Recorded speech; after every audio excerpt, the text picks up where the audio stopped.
Hey, the Chief Meteorologist Matt Lawpon here with a quick live update. Storms remain below severe limits to this point. Luckily, they have not gotten as strong as they could. We'll take that anytime we can get that.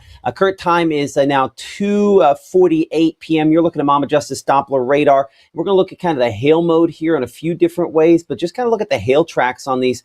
And I'll turn off the lightning strikes for a moment here. You can see where we have had at least some spots where it tried to depict some hail. We briefly did have a severe thunderstorm warning up for northern Marshall County, but I'll be honest, we go back and kind of look at all of the information we have on this one here. I don't know that actually produced, at least in Mississippi, any strong wind gusts. It's part of the reason we haven't really talked about it, been on yet here, been working on some things behind the scenes. Strongest wind with that one up there closer to Middleton, Tennessee. Have not had really any reports with that part of this line as well, as that kind of works its way eastward, about 40 miles per hour of speed on these thunderstorms here. I'll kick this back over to, actually, we'll go ahead and get you a track on that, and we'll verify that forward motion real quick. So from where it's at now to about there, let's double check that speed a little bit.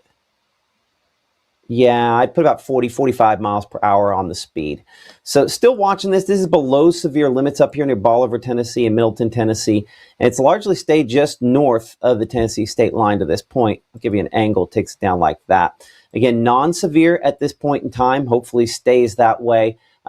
Decent amount of lightning with these storms. That's some of the gusty winds you're looking at. We have thankfully not had a whole lot of hail reports out of this at this point. It's underperformed that, which is good news. I'd take that for sure. But we show Bolivar at 249, 255 Roger Springs there.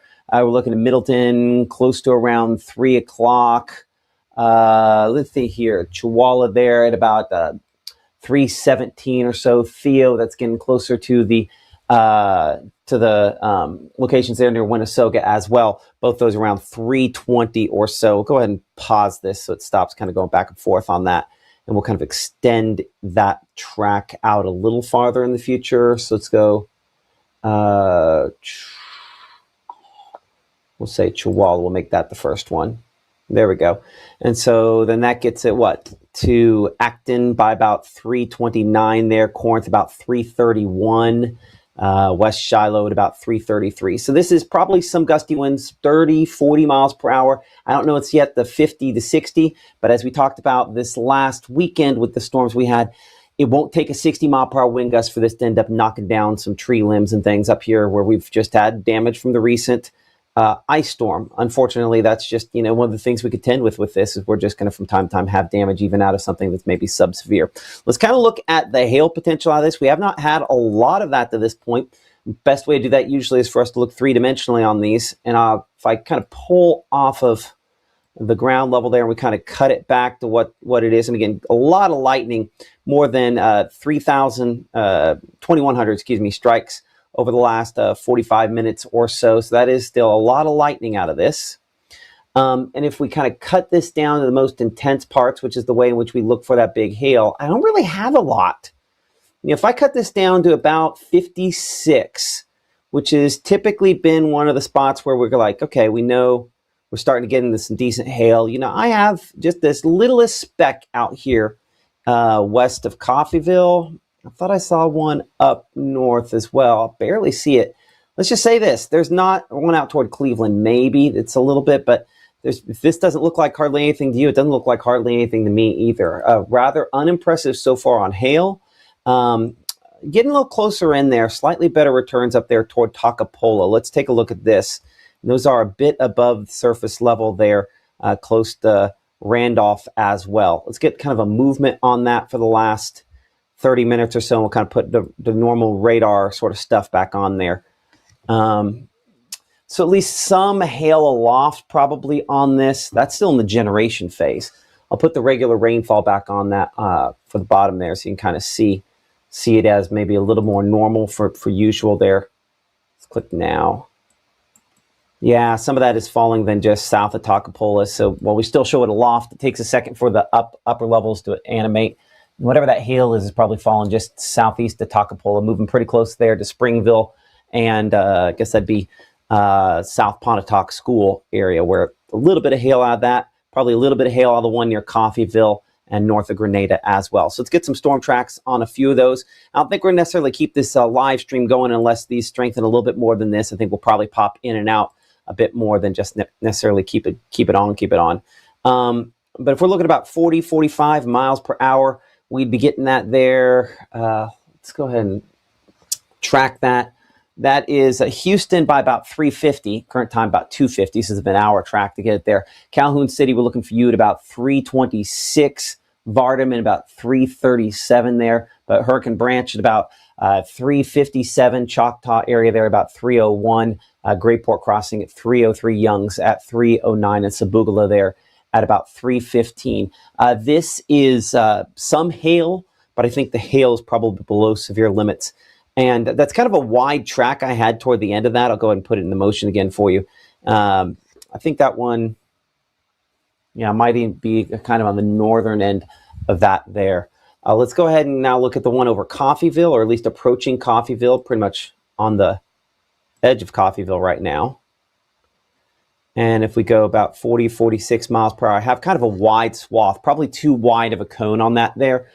So you're looking more toward the middle of it. So like Bruce and Reed, for example. Bruce at 323 for you. That's going to be pretty close. Reed at 334 if it continues kind of at that angle. And Hulka, you're close to the center track of that. We're looking at that for you about 347. What is this? Maybe some large hailstones. I don't see anything that looks like a tornado out of any of this. Let's be crystal clear about that. There is a limited chance to maybe see a tornado today, but none of this looks like that. These storms so far have underperformed, and I don't think there's going to be a soul that's upset about that. And hopefully it's a trend that continues. Our discussion back and forth with the National Weather Service, they are watching up closer to Crenshaw, and so we will look at that here in just a second. I want to track the leading edge of kind of all these thunderstorms: New Albany, Ecru, Pontotoc, and Algoma. Again, quite a bit of lightning with this batch here. So as we track that eastward, that's the primary probably impact out of this line. See if we'll kind of streamline that a little bit.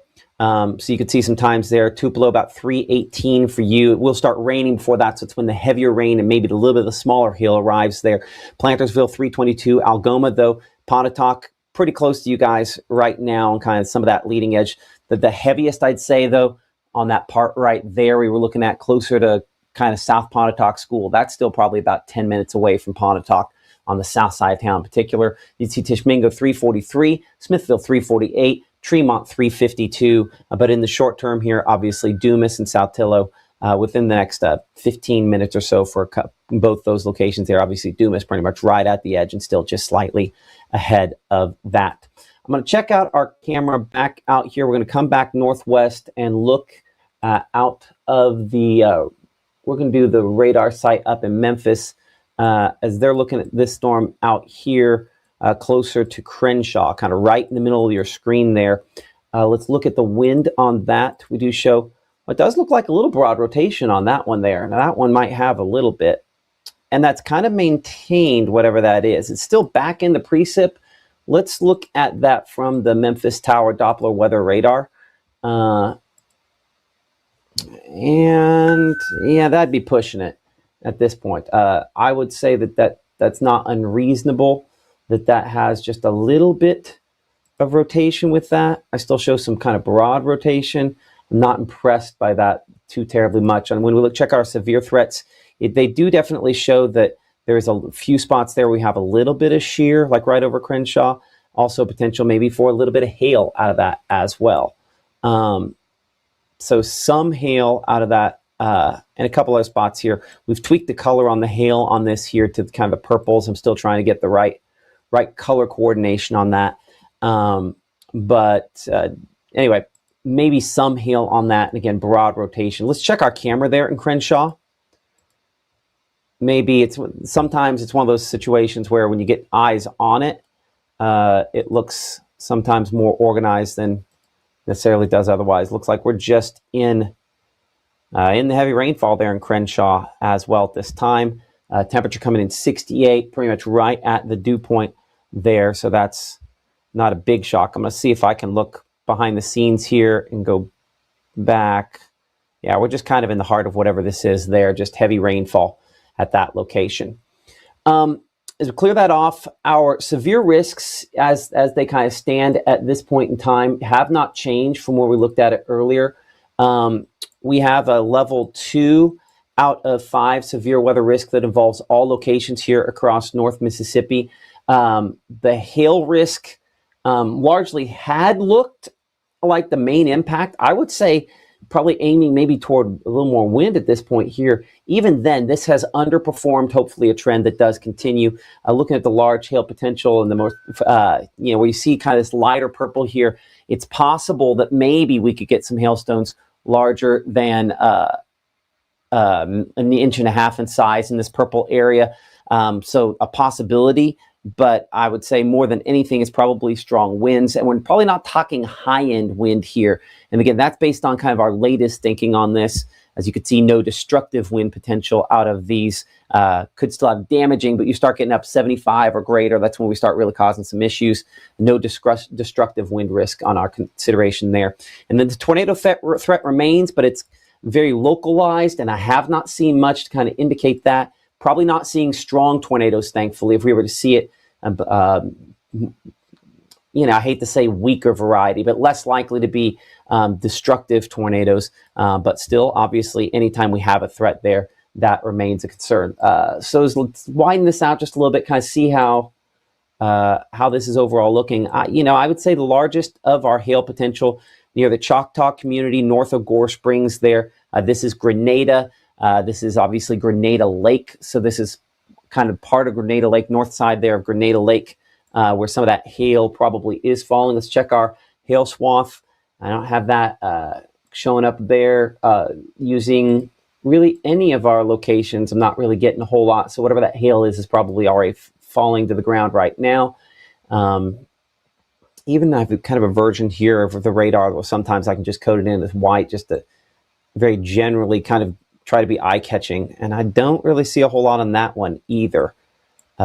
So to this point, we're doing pretty good on that hail, and good meaning less of it. By whatever it is, if this is producing a little bit, probably falling to the ground right now. We'll get you kind of an updated track as that moves toward Calhoun City. And again, appreciate all of you who follow us. Lots of folks watching from around the area. You can join the conversation on Facebook and YouTube. Probably the easiest ways to do that.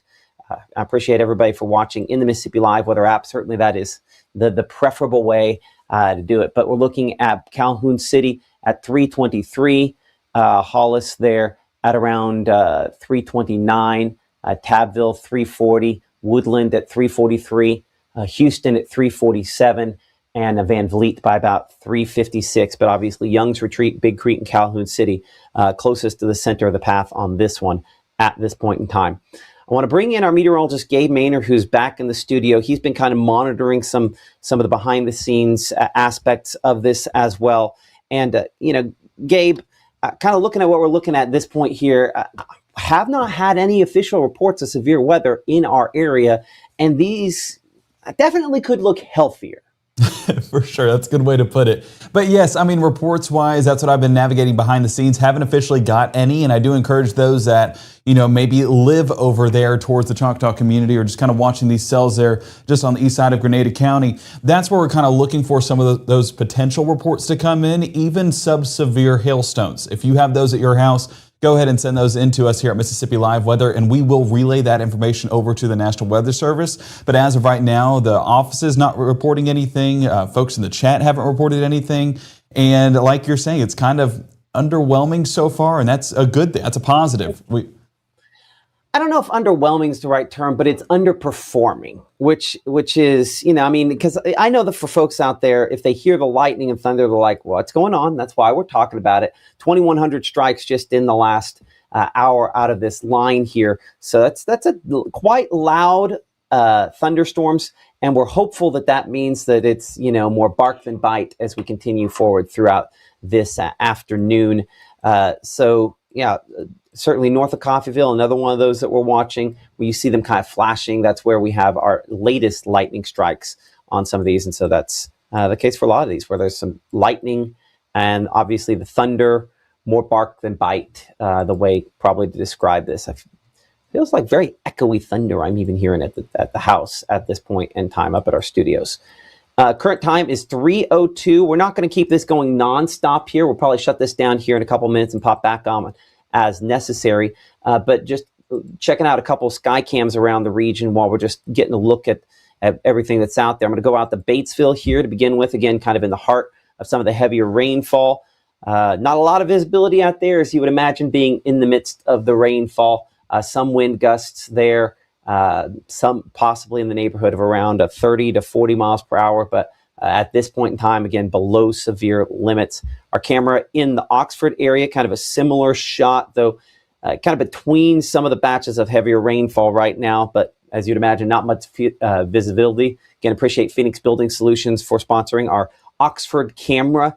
And the showers heavier in Pontotoc County. We might actually get a shot that includes a little bit of hail, though it looks like we're just slightly past the heaviest portion of that in the Pontotoc area. I'm going to swing this camera around. It'll give me a moment to kind of do that. So we're going to look back toward the east. Just give me a second for that to rotate on us. Oop. And it looks like that whole AI looking for storms thing might catch that. Let's go this way here if that's what you're looking for.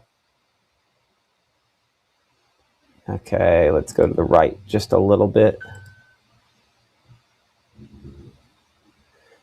Yeah, I mean, just lightning, heavy rainfall, main impacts I'm seeing out of this. Nothing a whole lot more than that at this point in time. Yep. Again, 73 degrees current temperature before the showers made it in there. As we kind of walk eastward there to the Tupelo area. This is kind of looking back toward the north and west. Again, the mix of clouds that you see there, but no active or severe weather per se. But we certainly do have, again, you can see the base of that storm. If we were to see something rotating or tornado or something like that, we'd be looking right along here looking for something. That's nothing that I see. So no concerns regarding that, in my opinion. Can appreciate Mitchell Cunningham Bowling for sponsoring our Tupelo camera. As we slide down, get a shot from Monroe County, go down to Amory and sort of look back into some of these storms from the Amory area. And just, dark clouds, temperature coming in 79 degrees. So we are primed for thunderstorms, and hopefully we can keep these below severe limits. But lightning, heavy rainfall remain the biggest impacts out of these. One more shot over here, and then we might send you back to some programming here for just a little bit. But heavy rain remains the big impact for the majority of these showers and thunderstorms still at this time. A lot of lightning. I want to check this storm down here closer to the Youngs community. This was the one that was over Choctaw a minute ago there. Let's look 3D on this one. And if we look aloft, that one a little taller and more impressive than most as we kind of slice into this there. Well, there are a few others out here as well. We're going to look at that one up there closer to Saltillo in a second.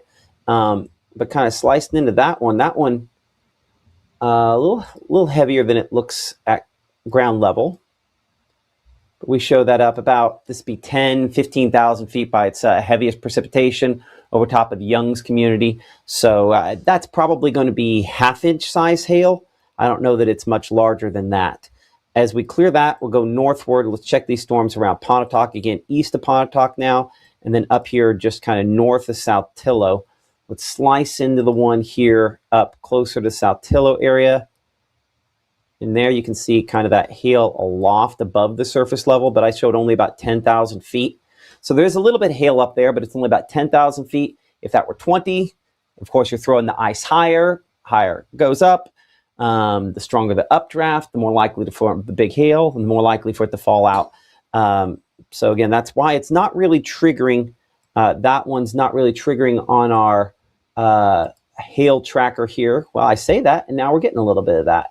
So let's look 3D on the other one, then we'll check that one again. Let's go vertical slice on the Pontotoc Chihuahua storm. There you go. And you can see that hail aloft there as we kind of cut it down. About 10,000 feet or so on that one. So again, not as high as what we had on the other storm there a moment ago. There you can kind of see cutting it down there. That'd be 10,000 feet right there. That'd be 20,000 feet. When you're throwing it up at 20,000, you're more likely to have severe hail. And that's the reason why when we check our hail swath brought to you by True Shield Roofing, we'll 2D on this for a moment. We have these spots here where we're kind of in the lighter purple. And we have tweaked this color table, and I apologize any confusion that has caused here. We wanted to there's lots of yellows and reds that show up on our radar, so we wanted this to be something distinctive. That's why we went to purples on this. And so all this in the possible hail category as opposed to more than that at this point in time. Do want to remind you that if these are upgraded to severe limits, one way, of course, to stay ahead of any thunderstorms in that scenario is a weather call. It is a phone alert service that will let you know if dangerous weather is headed toward you. It'll call you if tornado warnings are issued for your location. It'll call you back if they are upgraded to confirm tornadoes. And it will call you if there are severe thunderstorm warnings, as long as that's one of the things you choose to check on that. There's a $15 fee that goes with that every year. Major flash flooding included that as well. You can find more information, again, by scanning the QR code or just snap a screenshot of what you see there for that. Our meteorologist, Gabe Maynor, again, monitoring power outages here, and power outages are continuing to kind of build on these thunderstorms, right, Gabe?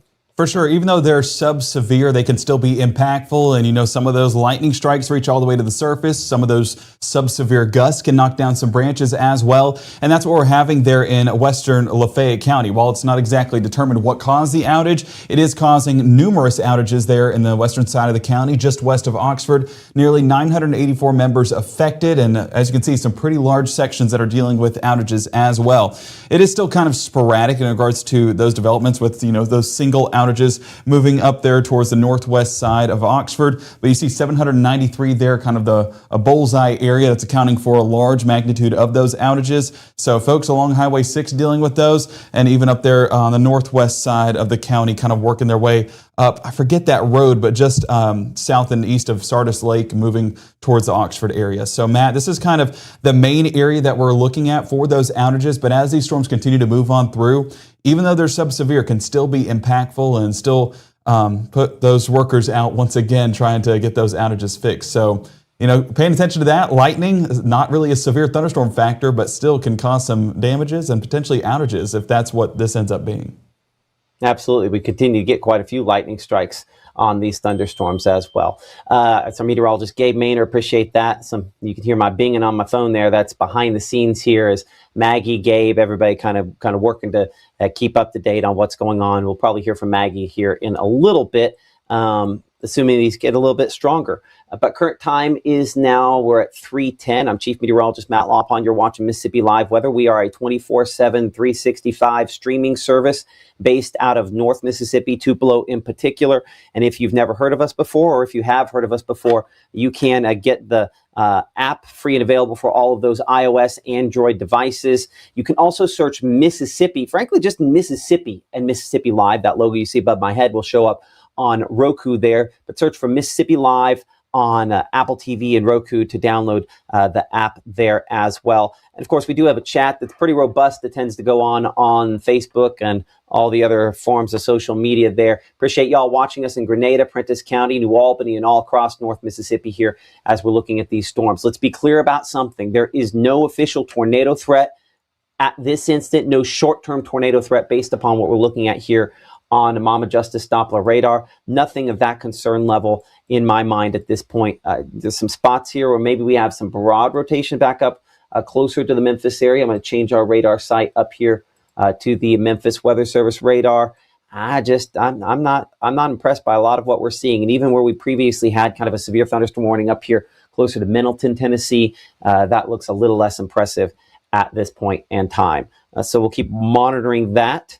But honestly, I think we're going to go and suspend coverage here for a minute. We'll come back as necessary. But to be clear about something, we do not have at this point here any official severe thunderstorm warnings. I see some storms trying to produce a little bit of hail, like that one there south of Bruce, like the ones kind of approaching Tupelo and Saltillo there. I say that. It looks like, let me check this real quick here. Actually, let's go ahead and stay with this here for a minute, because I'm thinking, let's get another good look at this up here closer to Corinth. Let's look at the wind here on this.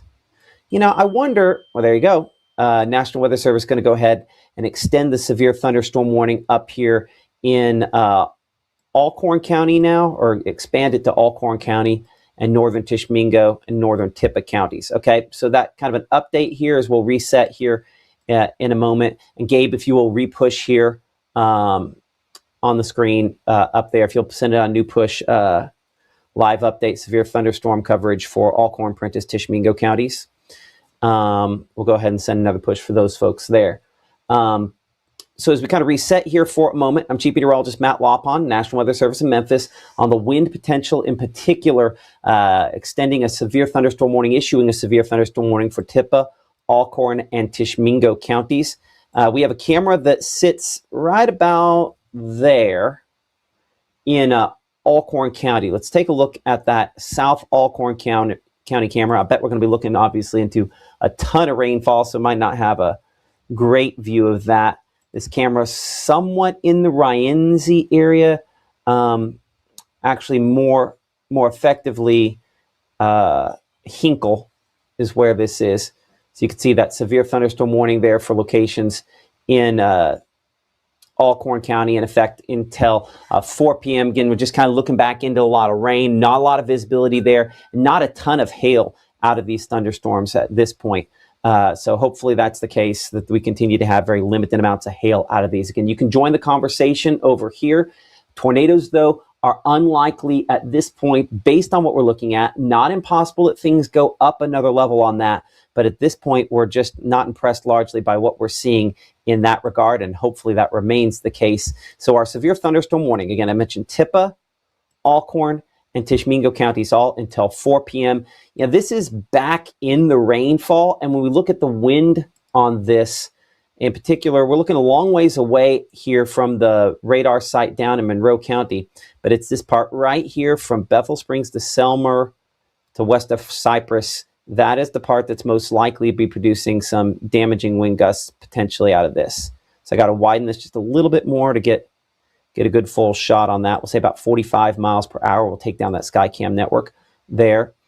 And so we show this warning for Falcon there, now Selmer at this point as well. We're looking at Cypress at 319, Cuba there at about 322, Theo 323, which is almost exactly the time we were tracking that for you earlier. Eastview for 326, Guys Community at 327, Winnesoka at 329. We're looking at Pebble Hill at 331, Needmore there at 332, and Shiloh at around 334. Let's go ahead and take that a little deeper out. We're going to change this to where we have slightly larger locations that show up in that track.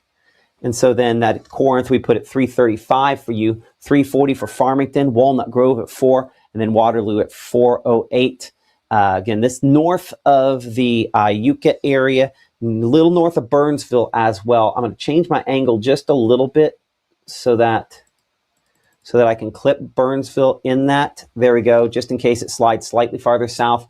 Burnsville, we're looking at that for you at 354. And I'll go Iuka Bay about 4 o'clock. But again, I think it's moving a little more east than this, but I at least wanted to get a time on there so I could clip you on that.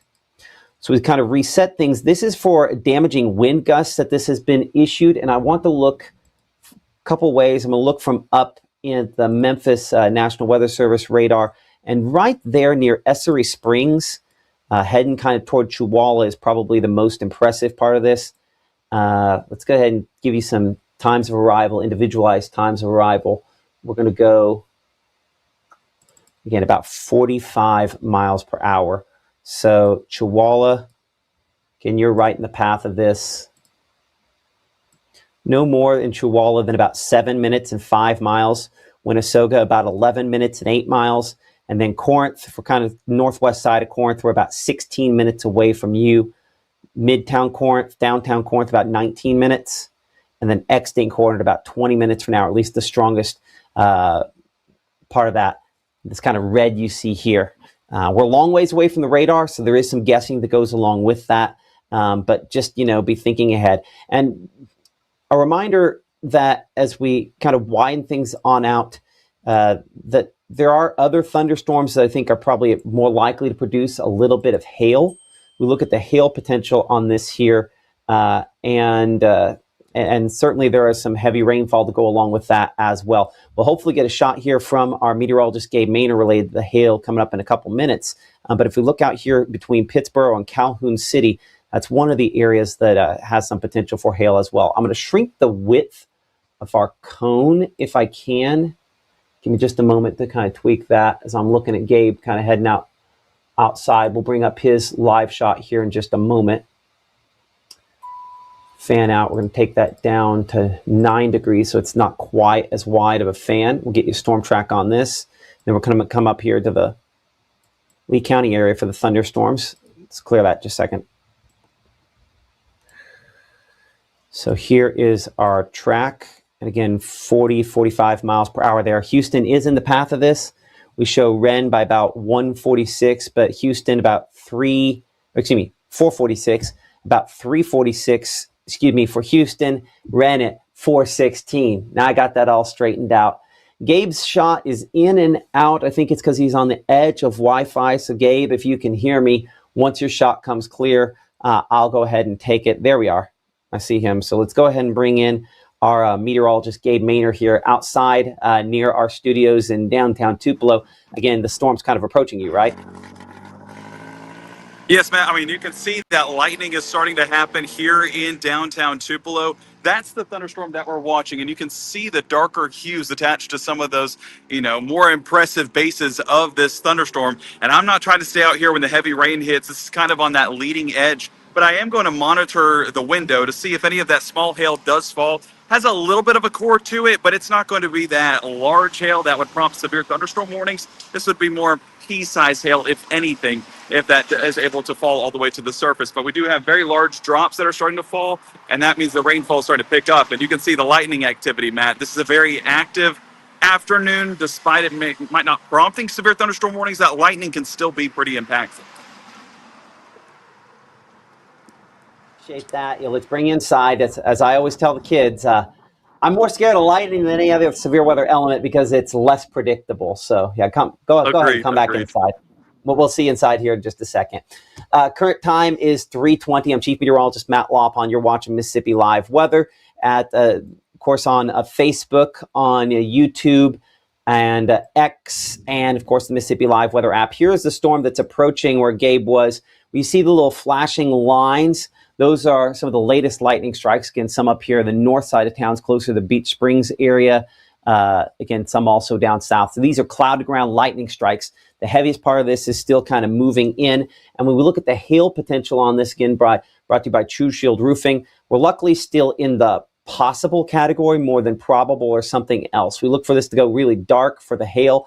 That's not where this is at this point. We'll get a look at the wind. Couple different ways. Again, probably the straight line wind. And this does not show up overly impressive at this point. Maybe 40 mile per hour winds on this at absolute most at this time. So tracking again, the heaviest rainfall with that speed, we'll go about 43. And so that shows you again through a lot of the Tupelo subdivisions. That's what all these are there in the next minute or 2 minutes or so. So I'm not going to necessarily list each and every one of those, but you've probably seen your subdivision in that list there. Maybe a little bit of hail showing up in this. Let's go to kind of a slightly more limited list. So somewhere around Tupelo to downtown Tupelo at about 326 to 327. Plantersville, we're showing 332 there. Mantachie 339, Fulton 350, and Tremont at 403. A lightning heavy rainfall certainly likely out of that as well. And Gabe, behind the scenes, mentioned that he got his alert a second ago, letting him know that, hey, there could be some hail in this moving toward the Tupelo area as well. Let's look at our camera on the south side of town, kind of back up and into this, brought to you by Mitchell, Cunningham, and Bowling. As we look northward and kind of westward into, the dark skies, just heavy rainfall. That gray, obviously, is the heavy rainfall. Looks like we have lost the reporting station at the airport again, which is where that temperature comes in, which happens from time to time. Seems like it's happened more the last week or so. I'm going to have to kind of look through the tower here to get an idea farther north. We appreciate our friends with the North Mississippi Storm Chasers for kind of pairing up with us on this camera network here. They put in a lot of hard work. Again, there are some of the cloud-to-ground lightning strikes that you see kind of looking in a northerly direction. Quite a few of those lightning strikes likely out of this. Again, we're kind of looking through the tower here that this is on South Gloucester. It's nearly nonstop lightning. You can see those flashes as well with this. And obviously the very heavy rainfall. So looking now kind of northeast out of this, not going to see anything overly impressive. So I'm going to slide this back westward and try to get a shot kind of right about like that. So we're sort of northwest. A lot of lightning, a lot of heavy rainfall with this as we look back toward the west, and this storm kind of moves into and through the Tupelo area. Let's go ahead and bring Gabe in here. He's been monitoring some power outages for some locations across North Mississippi. We'll get the latest update again from Gabe here in just a moment when he is ready for that. I take that back. That was actually Caleb with his hail approaching where he's at up there in Tennessee. Just a massive downpour reported from Michael in West Tupelo related to this storm. So not a lot of hail being reported. And again, let's kind of look. I know Michael's location is back out here again, right in kind of the heaviest portion of this. He said there wasn't any hail in that. So that's a good sign. And hopefully that means, again, this is not super duper strong. Let's come north here. Let's come back to our severe thunderstorm warning in effect for Alcorn, Tippah, Hardeman County, Tennessee, McNairy, Hardin County, Tennessee, and Tishomingo County, Mississippi. Looking at the wind mode on Mama Justice Doppler radar,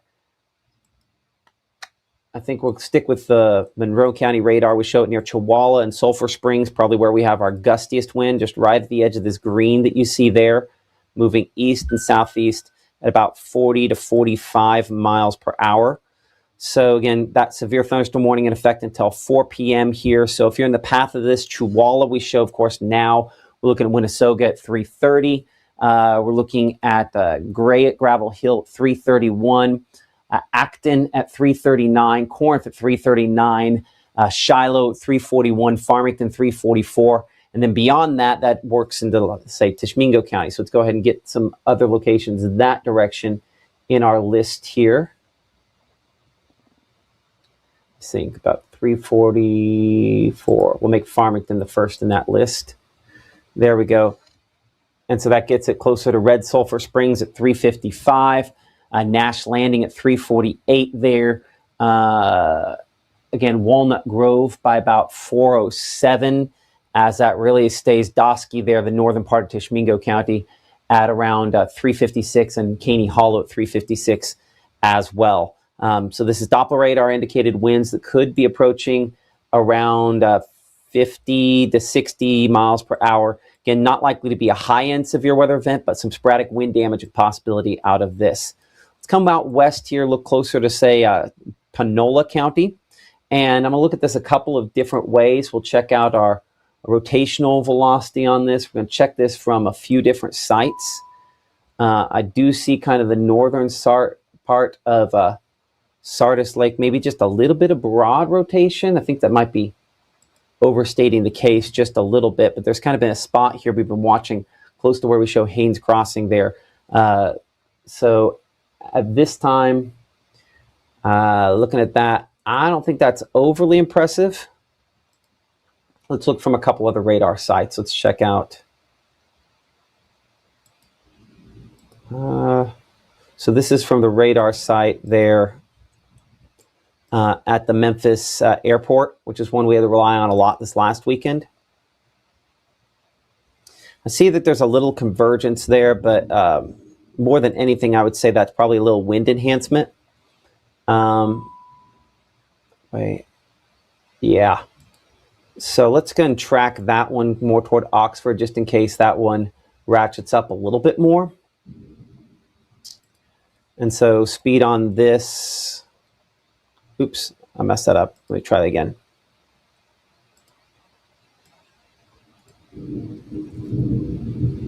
These are some loud storms. There's no question about that. This is a non-severe thunderstorm here. We'll put this into motion, make sure everything is jiving correctly on that. Nope, bad angle. We need to change the angle on that. Give me a moment to do that. Yeah, that's moving more directly east, actually.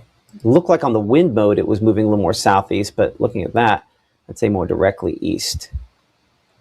So again, that would eventually head toward New Albany there. But locations north of Oxford in particular, you can see College Hill on that list there. College Hill Heights, about 3:44 current time is around 327. So about 15 minutes there north side of the Oxford area. Spraggins, we show it 342, 340 for Abbeville. College Hill, we're looking at about 340 for you. Techville, of course, right now as it moves eastward. Myrtle eventually about 409.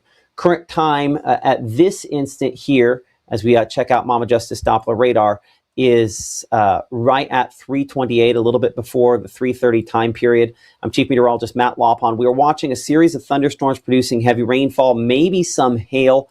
This one has been pretty consistent in trying to depict a little bit of hail here in Calhoun County, moving toward Chickasaw County. We'll take that directly eastward at about 40 to 45 miles per hour there. Again, that moving toward Houston at 343, 347 Parkersburg. Thorne, it's for you for 334. And eventually there, closer to Wren by 415. Looks like that's a rock solid net speed there. And Becker by about 324. So that means, generally speaking, probably near the Amory area as well. That'd be probably a little after that.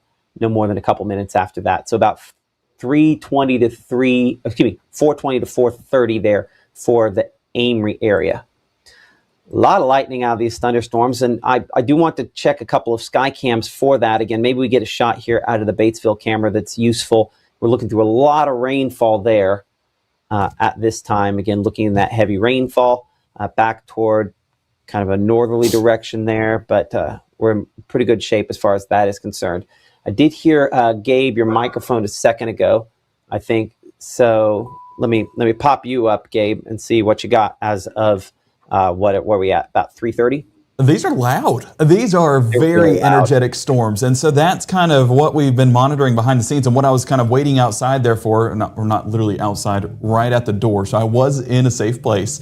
But these are very energetic storms, that lightning cracking the sky, and you can just hear that thunder roaring all across the area. Even if you're in a few miles surrounding these storms, you'll probably hear those rumbles as well. So sounds a little bit menacing, but as of right now, remaining below severe limits. No hail to report with that cell, and that's kind of moving overhead right now. So if you hear a rumble of thunder or two, that's probably what it is. But Matt, fortunate that this is remaining below severe limits, but doesn't mean it's not impactful. I do want to note before we toss back to you that these power outages that are just north of Iuka, that's a few folks that might not be able to watch a live broadcast usually. But that's the fortunate part about the Mississippi Live Weather app is you can still watch it on your device because it's a streaming platform. So even with those outages, doesn't mean you can't have that coverage. And with that severe thunderstorm potentially moving across the state line into parts of Alcorn and Tishomingo County, it's a fortunate part of our app. And that's why we encourage you guys to download it, is that you're still able to view it despite maybe not having power. So that's just a few of the outages, about 71 outages as of right now, and crews are responding. So hopefully bringing those numbers down here in a bit. And over in Lafayette County, things look better for a second, and now more outages are starting to come in with 315 there on the east side of Sardis, probably due to that next storm that's moving in, and that's about 315 members affected so far, with 387 members affected across the entirety of the Northeast EPA area. So that's where the outages stand right now. A lot of outages down in South Mississippi as well, but those numbers are starting to climb as more activity does increase. And this is kind of the time frame where we expected that increased activity to take place due to the heating of the day, that unstable air climbing. And so this is kind of the main part of these storms, is because it'll be able to latch onto that energy, potentially increase into severe thunderstorm territory. But nonetheless, this is going to be some decent storms moving through the area, and very loud storms at that. So lots of lightning, lots of electric energy, and lots of, unfortunately, power outages as a result of all those lightning strikes, Matt.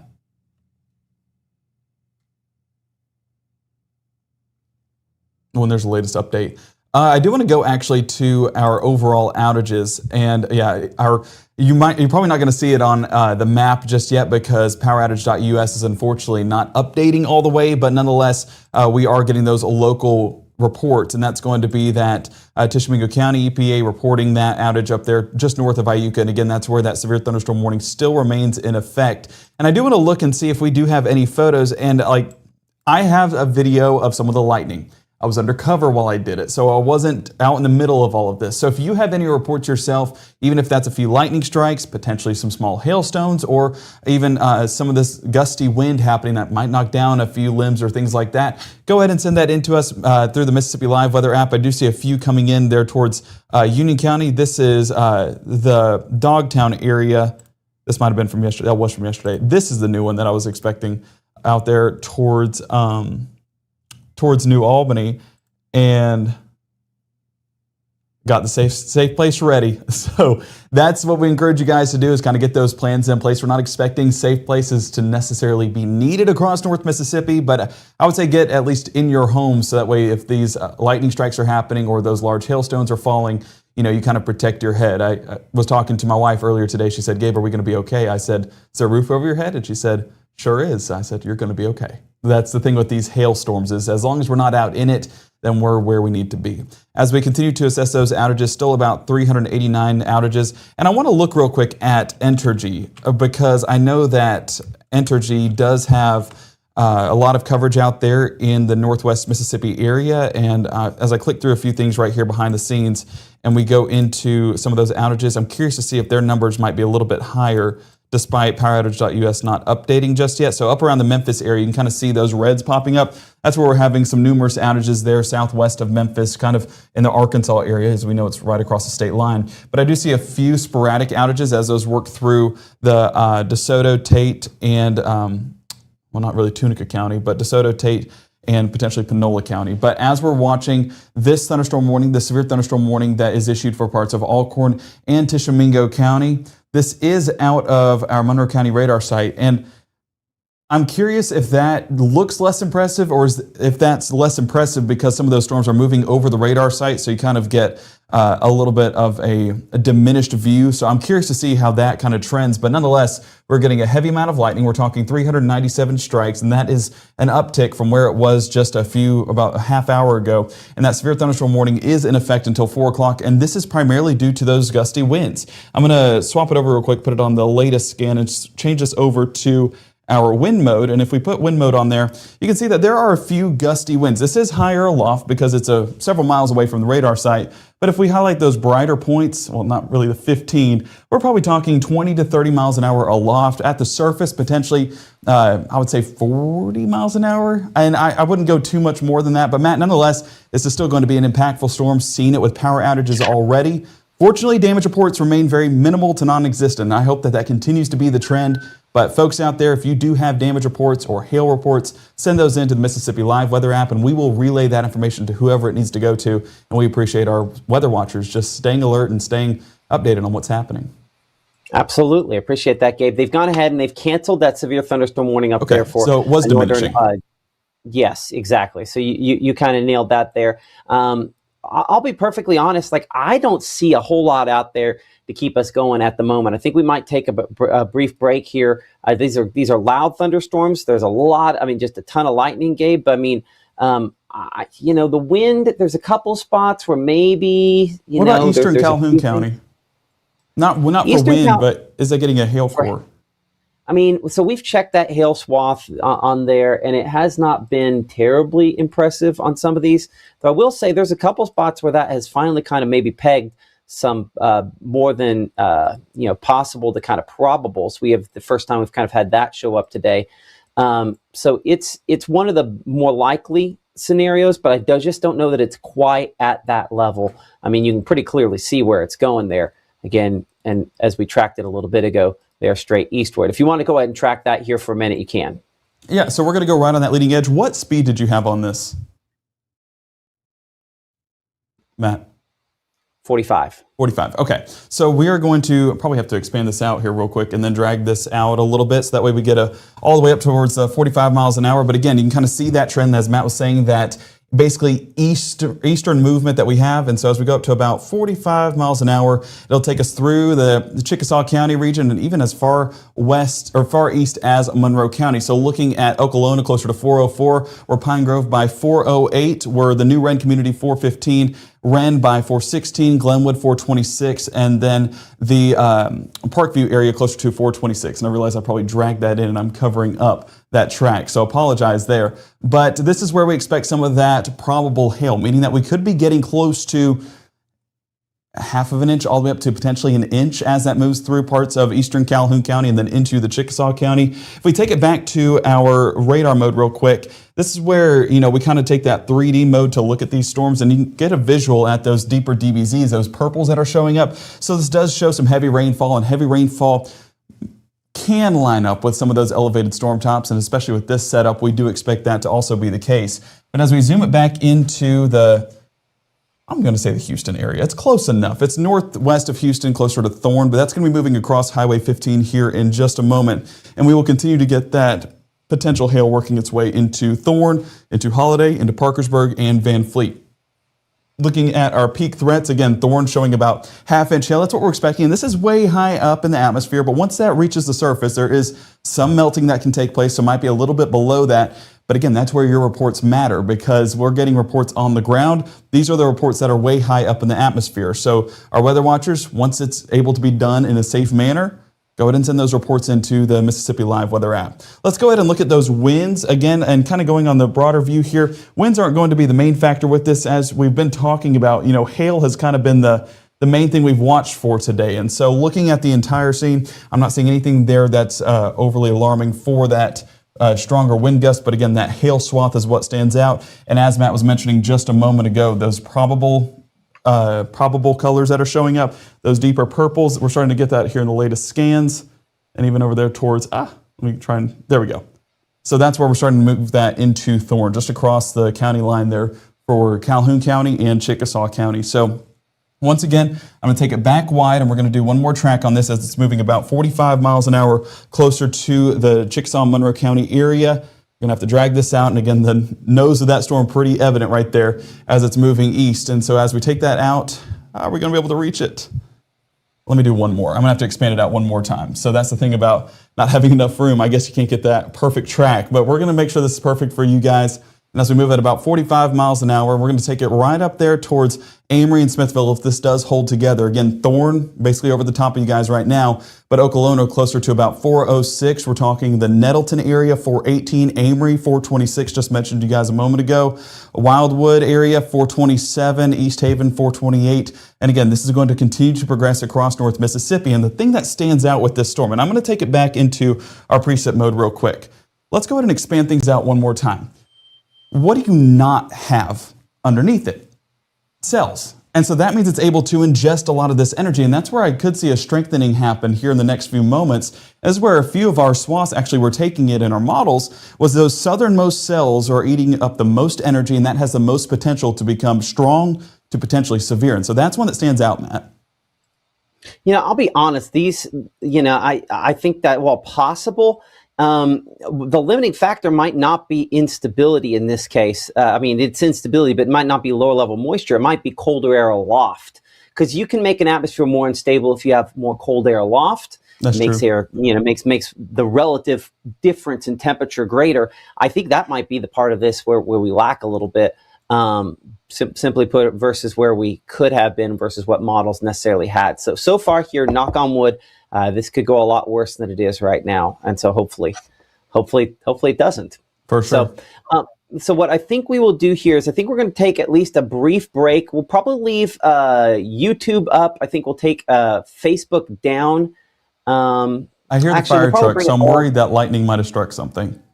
Huh? I hear the fire trucks going, so I'm curious if lightning might have gotten something. I'm hopeful that that's not the case, but we're right here in downtown Tupelo, so we hear emergency vehicles. It was definitely a fire truck, so I'm hopeful that was not any damage that took place from one of those lightning strikes out east. Yeah, I think what we want to do is make sure there's no damage from lightning other locations. I'm looking here at kind of our discussion behind the scenes. I do think there's at least been one report of lightning hitting a structure there in Lafayette County.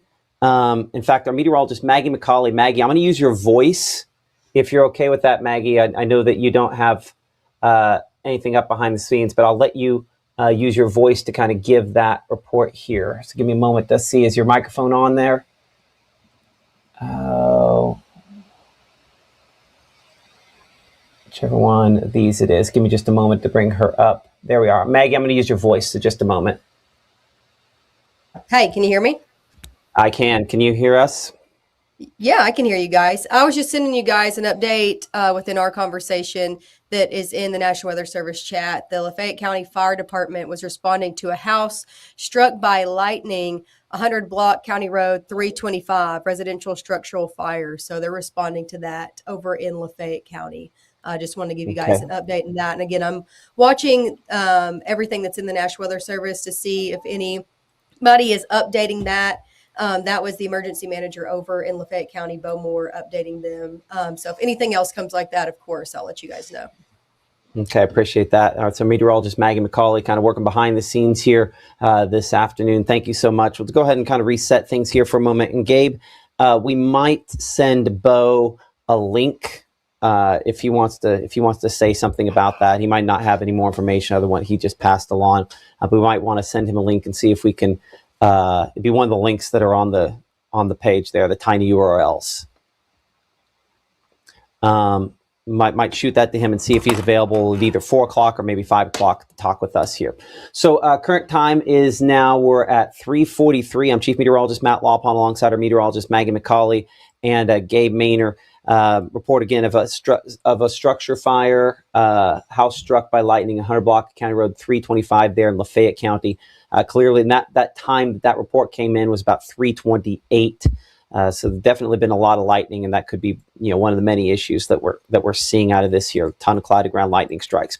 I'm going to go south here for a moment, and we'll check out our looking from the Jackson radar. We do have a stronger thunderstorm down there closer to Natchez. And that's not on an angle that's going to bring that far enough north to be an impact on our area here.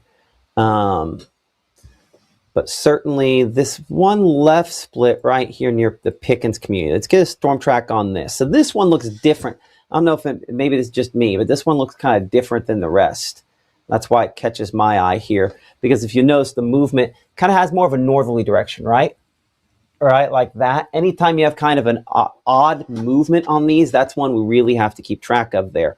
And so that one moving kind of more northeastward, I think that could have maybe some smaller hail with it. And could be one that we have to watch later on. So we'll go I'm going to go closer to 50 miles per hour on this. I think that one might be moving a little bit faster. So we show the Pickens community at 347.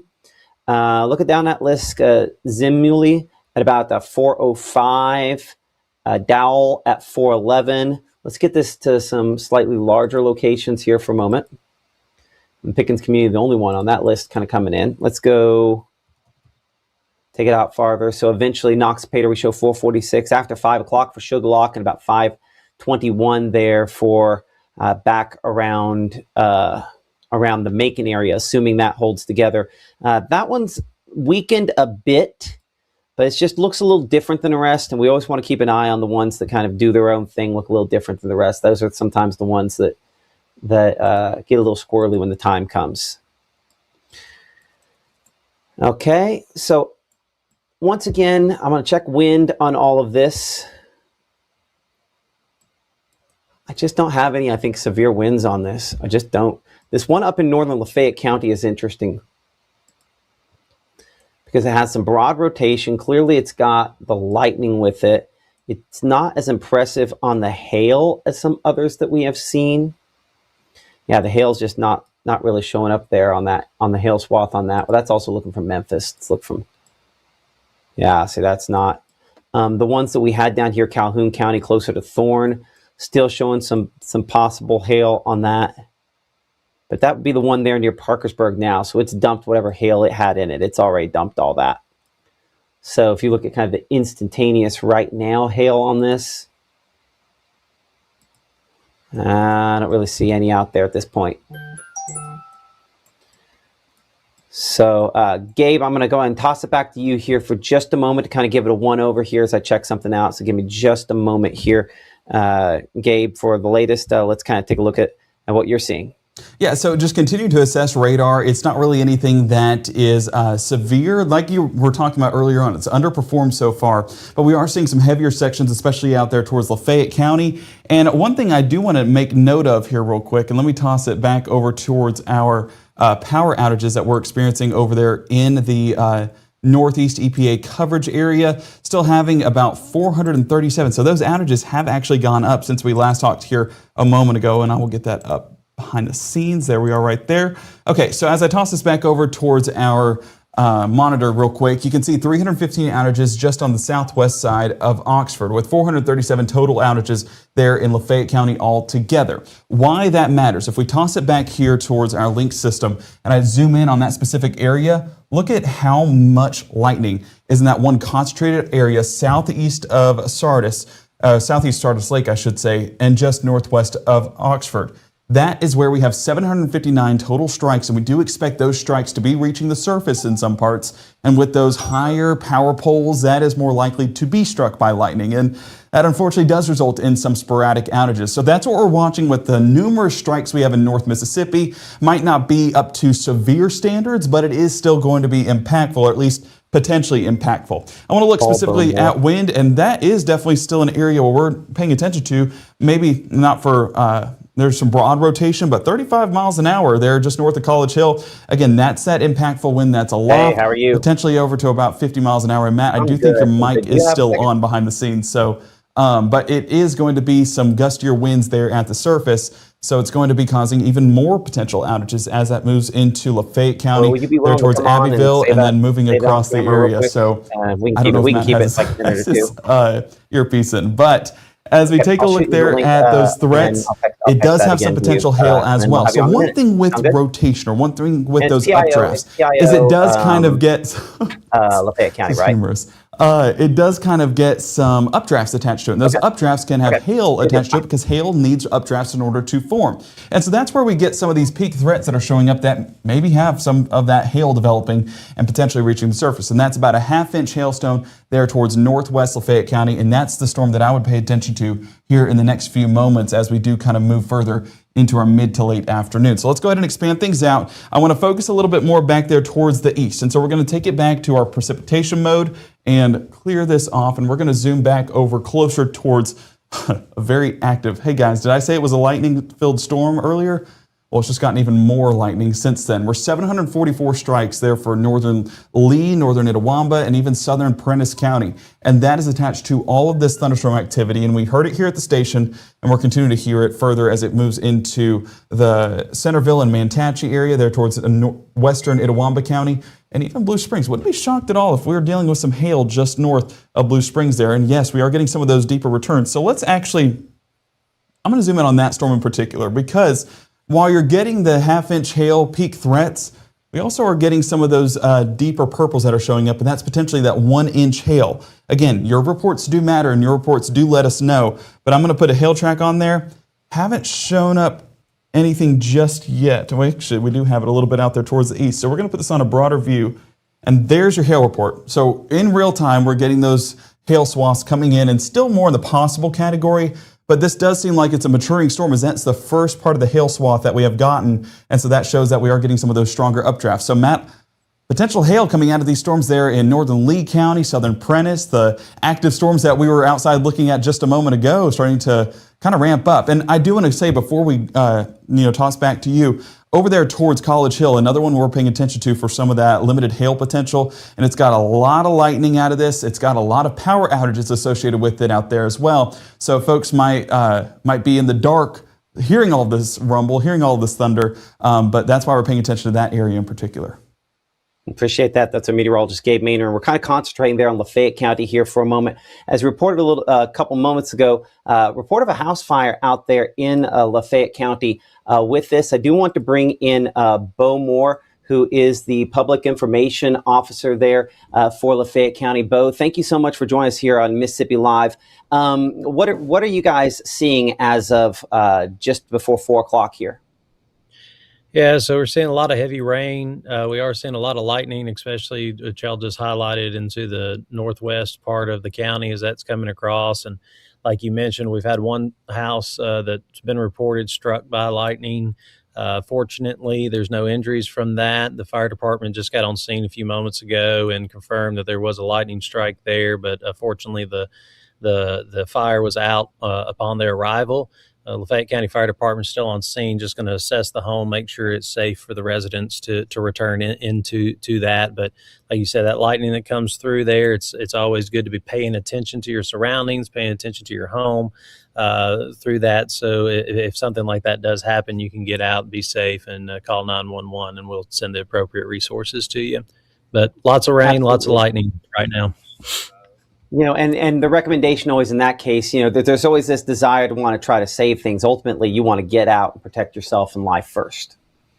Yeah, absolutely. Today's homes, they burn so much faster than they used to. I mean, we can have a home fully involved in 5 minutes. So you just need to get out, and everything can be replaced except you. So, get out, and we'll come help you and get the fire stopped. Appreciate that. Anything else you want to add, Bo? No, just be safe out there, right? People are going to be getting off work here soon. We're going to still see a lot of water from this rain coming out through here. So if you're driving, make sure that that you're driving carefully, and lights are on, windshield wipers. And again, if you see some flash flooding, don't drive through it. Right? Turn around, don't drown. I know that's a cheesy thing we might say, but it sure does save lives. So please be mindful of that, and continue to watch folks like you to be prepared, because we're going to have some severe weather the next couple days still too. This is day one for us this week. Yeah. Well, and I'm hoping we get the rest of the way through day one without it getting a whole lot worse of this. I appreciate that. Bo Moore with the emergency management there in Lafayette County. Thank you so much for joining us on Mississippi Live. Sir, absolutely.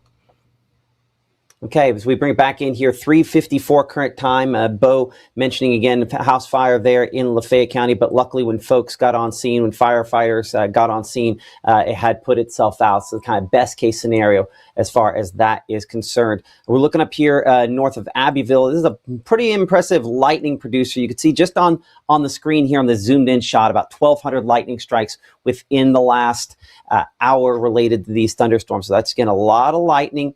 And this one little enhancement here does have a little bit of broad rotation with it. And as soon as we get off the phone with Bo there, National Weather Service there in Memphis issuing a severe thunderstorm warning on this for southern Marshall, Lafayette, parts of Union, and Pontotoc counties for, again, the kind of broad rotation with this here. There's probably more a wind enhancement than anything else. Let's see if we can get straight line winds kind of show up in there. You can see clearly kind of the one spot where maybe there's just a little bit of broad rotation like this, but it's not super impressive. I think more than anything is kind of a wind enhancement that this is seeing or producing at this moment. Go back to the precipitation mode.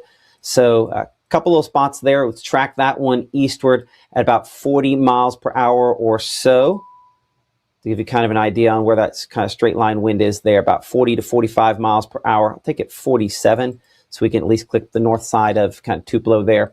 And so we show Kiel at 4:01. We're Riverside there at 4 o'clock. Burt at 4:01, Etta at 4:09, Macedonia community there at 4:11. We're looking at the Hurricane community at 4:18, Rocky Ford 4:19, Bald Hill 4:20, as this kind of moves through the north part there of the Pontotoc area, and then south of New Albany, closer to Ingomar at about 4:23, Ecru at 4:26. We'll go ahead and then adjust these times again as we continue to watch that move forward there. Let's see, we mentioned, what was that, 4:28? So we'll start with Cherry Creek and can continue that list there. Include Wallerville at 4:31, Nixon at 4:36, Blue Springs 4:36, Endeville at 4:36, where Sherman 4:38, Longview at 4:41, Birmingham Ridge at 4:44, Beach Springs at 4:48, and Flowerdale about 4:48. Yeah, they keep going past that. Give me a moment. See if I can get the 4:48, we said, Edgemont there. And then we're kind of getting the north side there of Tupelo. So a lot of Bristow Acres, for example, at 450, somewhere around 450 going through the Tupelo area there, 445 to 450. So this is a severe thunderstorm warning that does not quite reach eastward there far enough to get the Tupelo. So no guarantees it still will be officially severe by the time it gets here. Let's look three-dimensional on these thunderstorms. Again, there are a number of them that kind of catch your attention, but if we really kind of cut it down to its most intense returns, there's only a few that kind of stand out. The one near Fulton and the two in Lafayette County. Let's touch on Fulton briefly because we've been on Lafayette County for a moment, just gave a storm track there. I don't think these are necessarily high enough with their precipitation to really get it all the way to full severe levels, but let's get a track on some of these as well. This is the ones that, again, moved through Tupelo a little earlier on, had some lightning, heavy rainfall. So we'll track that there. We'll go about 40, 45 on that. We'll kind of change the size on the city briefly to there. So Marietta now, Fulton now, Belmont, we're looking at that for you at 448, 420 there for Golden, Vine at 421, Red Bay at 421, Hodges about 431, Hackleburg 440, and getting closer to Phil Campbell by 448, and Russellville at 454. This is Doppler radar indicated probably small hail, maybe 40 mile per hour wind gusts, not quite the severe levels on that batch of thunderstorms there. What we have up toward Iuka previously had prompted a severe warning earlier, but just checking the wind modes up there, nothing that, at least based on where we're looking, is overly strong at this instant. I want to go back to reflectivity, the rainfall. This one up here north of Guntown, we were talking about, again, maybe 40 mile per hour winds with that one. There are 2 thunderstorms in Lafayette County. Best way to kind of look at these, again, where you're tracking it on radar there. So I'm going to give you a storm track on the southern Lafayette County. This is not the one that has prompted the warning, but still could potentially have some 40 mile per hour wind gusts, and considering how vulnerable, at least in my opinion, we are to strong winds after the recent ice storm, especially in places like Lafayette County. And I got to change the angle. That's wrong angle again. These are moving a little bit more, this particular batch here, a little more east. So again, Oxford, it's basically over top of you right now. And so this one there, you can see some times on your screen while I check hail swath for a moment. Kind of the rotation tracks on this. I don't see any significant rotation. There's been some broad stuff. And the hail track on that northern storm has picked up a little bit more, closer to Abbeville. So maybe some hail on that one. Let's look down here. Yep, no, those are all the older storms down closer to Algoma. Let's check some cameras. Let's go to camera there in the Oxford area. We might have to switch this around on a couple occasions here to kind of get a good look. Again, kind of like when we looked at Oxford earlier, when you're in the heart of it, you're in the heart of it. So I don't know that we're going to have a ton of visibility because of that. We're too deeply into it, kind of looking toward the north. Dare I say that if we point it toward the southwest, you might go deeper into it. Again, Lafayette County under a severe thunderstorm warning, that in effect until 4:45 p.m. Lafayette, Union, Pontotoc, and Marshall counties under that warning. Again, just a lot of heavy rainfall with this and a reduced visibility because of that in and around the Oxford area. So we'll go and clear that back off. I'm going to take this back over to the regular rainfall mode here. And you guys can join the conversation here behind the scenes. Best way to do that is using the Mississippi Live Weather app. But of course, the conversation in particular ongoing on social media, on Facebook, on YouTube. Again, we know we've got a pretty active following on those different platforms there, and appreciate everyone for kind of hopping in on that. Some purple lightning flashes, so there's some high energy potential. Well, I mean, typically, you're going to be getting, obviously very, very bright lightning, and that's been disruptive to power in many cases today so far. In fact, checking some of those power outages numbers, none that are really super duper high at this instant yet. Show a few there in Lee County on poweroutage.us, about 300 there and 400 in Lafayette County. So again, none that are super duper duper significant. As we're checking kind of our discussion back and forth with you, a lot of folks, wanting to know about what's going on in their area. Of course, there's been some hail potential on this. Appreciate James with North Mississippi Storm Chasers mentioned that Oxford camera looks like it has gone down in one of the power outages. Hopefully that can come back up here fairly soon. There is limited percentages of people without power in other spots. I don't think anybody up beyond about 1% or so. So we had more significant power outages this last week, and despite, Gabe, the fact that most of those storms were below severe limits. Yeah, and one of the things that I'm doing right now is assessing local power outages, because one thing that I noticed with, our poweroutage.us is that it does have a delayed report. So Lafayette County, it didn't have those outages until about 10 to 15 minutes after. And we know now that there's still about 392 members that are affected, and primarily closer to the Sardis Lake area, between Sardis Lake and Oxford, but we do expect some of those outages to begin to build. Now, one of the things that I was doing here behind the scenes is looking specifically at Tom Bigby Electric Power Association, because they are reporting some of those outages here in, let me see if I can get it. There we go. Some of these outages here in the Tupelo area, and we currently have 381. And actually, I'm going to work to get this behind the scenes because I might have captured a few of the strikes that were actually causing some of those outages. And I do believe that they were strikes because of how electric these storms are. So I'm going to toss it back here to our radar real quick, and I'm going to work to pull this up behind the scenes. But, you know, just these electric storms really start to build into the area, and that's where we do get a lot of this, this action-packed activity. And so looking right here, almost have it pulled up. Let me work to expand that in. So this is some of the electricity that we've gotten. And so as we toss it back here real quick, while I'm standing right in front of it, I mean, that's a pretty decent strike, and all of those cloud-to-ground strikes, and not just is it that one, that was more on the west side of Tupelo. This is working its way towards the east side of Tupelo, and again, we still have these strikes reaching all the way to the ground. I don't believe it struck that power line right there, but it wasn't far from it, and that's a big reason why we say stay away from those higher objects, is because it has less of an area that the lightning has to go through in order to reach the surface. So it finds those connection leaders well in advance, and so that's where we get those strikes usually occurring with some of those elevated objects. And this was just over the Cadence Bank Arena. So this was an action-packed storm, and this was only, I would say, 2 to 3 minutes of video, and I was able to capture these individual strikes. Now, do not go outside when these strikes are happening, because there are 3 strikes in a 2-minute video that reached all the way to the surface, and it could very well strike anybody that is on the surface or close by. You know, I was able to do this inside the room-to-room weather center and be able to just put it out the window and capture video and capture a few strikes. So Matt, electric storms causing outages, being impactful, and some of those on the stronger side with those winds like you were mentioning. Absolutely. And when you start talking about the number of strikes, we have 2,646 cloud to ground lightning strikes across the area in the last hour. That's only, we're not doing cloud to cloud with these. You're going to hear more thunderclaps in this, but these are when you get those cloud to ground lightning strikes. So it's a lot. For sure. Appreciate that, Gabe, and everything that you're doing again behind the scenes. One note here, Gabe, behind the scenes, is I'm going to kind of zoom in on here. We're going to intermittently have to play Who Holds the Mouse for a minute here, so that we can get the forecast into the behind the scenes forecast editor. So what I'm going to do is I'm going to get a storm track on this, and I'm going to trade you spots on that here for a moment.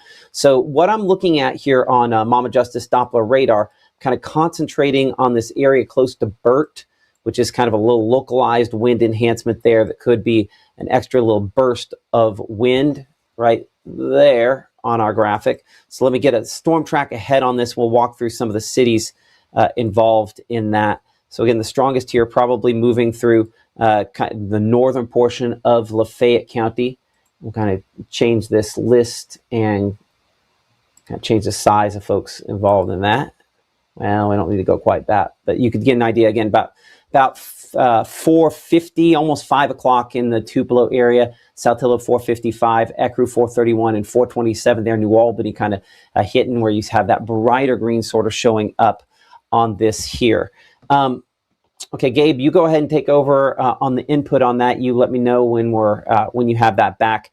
We've been kind of monitoring some of your pictures behind the scenes here so far today. Have not had a ton of pictures sent in using the Mississippi Live Weather app, but you can share your pictures with us. The easiest way to do that is, again, scan the QR code there, pick up the app, and go ahead and share that with us. But most of these storms are below severe limits. We've had very few, I think, legitimate, decent hail reports.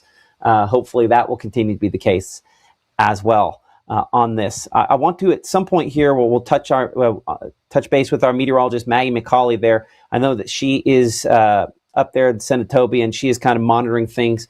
Maggie, give me a head shake if you're ready to kind of pop on there for a moment, kind of talk about what you're looking at there. Okay, let's bring Maggie in here for a second. I appreciate you for kind of coming on with us a little bit after typical shift time period to kind of look at what's going on out there. That's some MDOT cam this evening, right?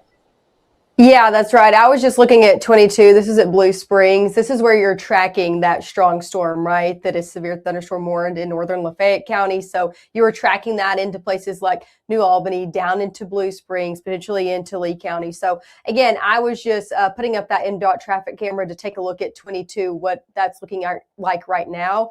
And folks are about to get off work, right? It's 4 or 5 o'clock. So we're about to see a lot more traffic on our MDOT traffic cameras on our roadways. And this is just one of them, already soaked out there. And this isn't the end of it. We're seeing more rain that's going to continue to have some ponding on some roadways. So I just want to encourage folks out there, especially those within our MDOT traffic cameras, again, Blue Springs, especially Northwest Mississippi along 55, 22. If you're heading, in Northwest Mississippi, further into Northeast Mississippi, that's already gotten a lot of that rainfall, just to be careful out there. I know that our Bo Moore with Lafayette County EMA already came on and said this, but it's so crucial. Turn around, don't drown, avoid those local roadways as you're headed home that are easily flooded. We don't know all of them, but your local ones, right? So make sure to avoid those, especially because we have more rain on the way. So already wet roadways, additional rain coming. So just be careful as you're headed out there, and as kids are getting off school, folks are getting off work, as traffic becomes more heavy, just add some extra minutes to your travel time, be a little bit more patient with the person in front of you, kind of thing. But I'm keeping my eye on these MDOT traffic cameras through North Mississippi, just making sure everything is as good to go, especially in those areas that we know are more heavily trafficked over the next hour, and the ones that are going to be getting that more rainfall. So again, this one over in Blue Springs looking at 22. And this is a lot of the area. Here at my house in Senatobia, we already got a lot of rainfall. We're seeing ponding all in our yards. So very wet with the folks that have already gotten that rain out there.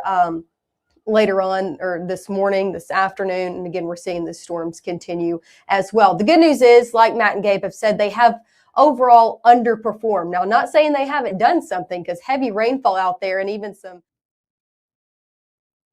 still overall underperformed in terms of what we were expecting by this time. So hoping that stays the same as we head over the next few hours. Of course, we're going to continue on here on Mississippi Live, weather from the Room to Room Weather Center. We're going to continue to track these out until they're completely out of the area. So you can expect us to stay on here and continuing to show you outdoor conditions, live radar. We'll continue to track where those potential storms that could be producing hail and some strong wind gusts will be, and of course bringing you the latest information. But right now, the good news is the main thing we have is just some heavy rainfall that's in the mix. And continue to put your thoughts in the chat as well. I'm also working behind the scenes, so you haven't seen me as much, but I'm trying to answer a few of these questions as well, working behind the scenes. I'm going to move some of my things around so I can actually see that right now.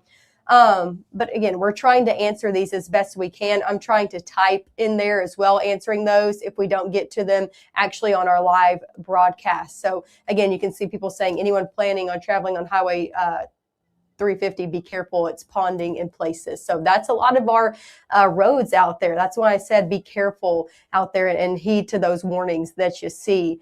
Also watching going through Mobile. So we have a lot of people watching out there, and a lot of rainfall still on the way. So just make sure you're being careful. And again, you're paying attention to these places that are seeing that ponding out there, like 22 over at Blue Springs, and a lot of your local roadways as well. So that's overall what we're watching. And make sure you're putting this in the chat. One thing I also want you to do, if you do end up seeing any type of hail within your area, not during the storm, but after it's passed through, if you want to go out, snap a picture of it and send it in to our Mississippi Live weather app. We will continue to share your reports with the National Weather Service. We'll also share your pictures right here on Mississippi Live Weather and also on our social media pages. So we just encourage that after the storm, when it's safe, if you can, go outside and snap that picture if you do see any hail within your neighborhood out there. So we just encourage you, again, safety first, be careful. I saw where Gabe said,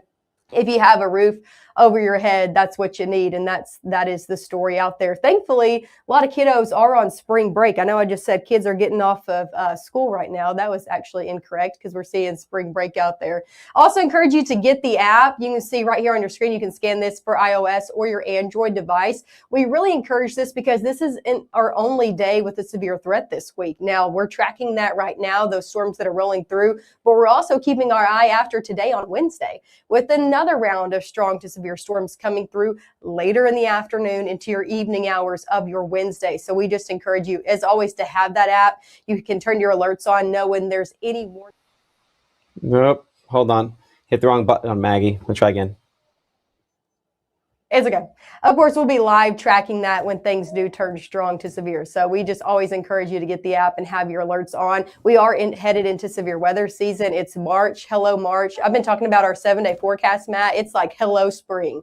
Rain chances, storms, temperatures all over the place. So again, it's not a better time to download that app than right now. It really is about the best time possible. Appreciate that, Maggie. Thank you so much for the long day. I know we have some more of those probably ahead. Looking forward over the next couple of weeks for sure as the pattern continues to get more active. So the track that we had a moment ago, I'm going to look at this a slightly different version of Mama Justice Doppler radar here, which kind of looks 3D on the thunderstorm. And I'm going to check specifically that one right now. So give me a moment to kind of pop this up, and this is kind of looking down onto this storm. I'm going to cut through this. So let me kind of do what we call the ISO surface. It's another way in which we can kind of look 3D on these to find the heaviest precipitation, what height that is at. And so I show this up to around 57 dBZs. Let's see how high up that is. That's about 15,000 feet. So I think this is probably going to be some maybe nickel-sized hail, maybe 1-inch size hail with this, but it's still kind of a loft there on that storm. Let's see, advance it and see where it's at. Looks like some of that is now falling because it's now getting down below 10,000 feet. So that's starting to get closer to the ground. So I think whatever hail that this has been holding up there, it's largely trying to drop that now near the Union County line, this, of course, Etta, Pinedale community there. Kind of where that is. And Gabe, behind the scenes, I'm sort of watching. I'm going to need the radar back here in a minute if I can. So let me know when you've got that kind of all done. I'll look for a thumbs up on that shot there, and we'll kind of trade back. Let's look at the storm down here south from Taylor back to the Oxford area.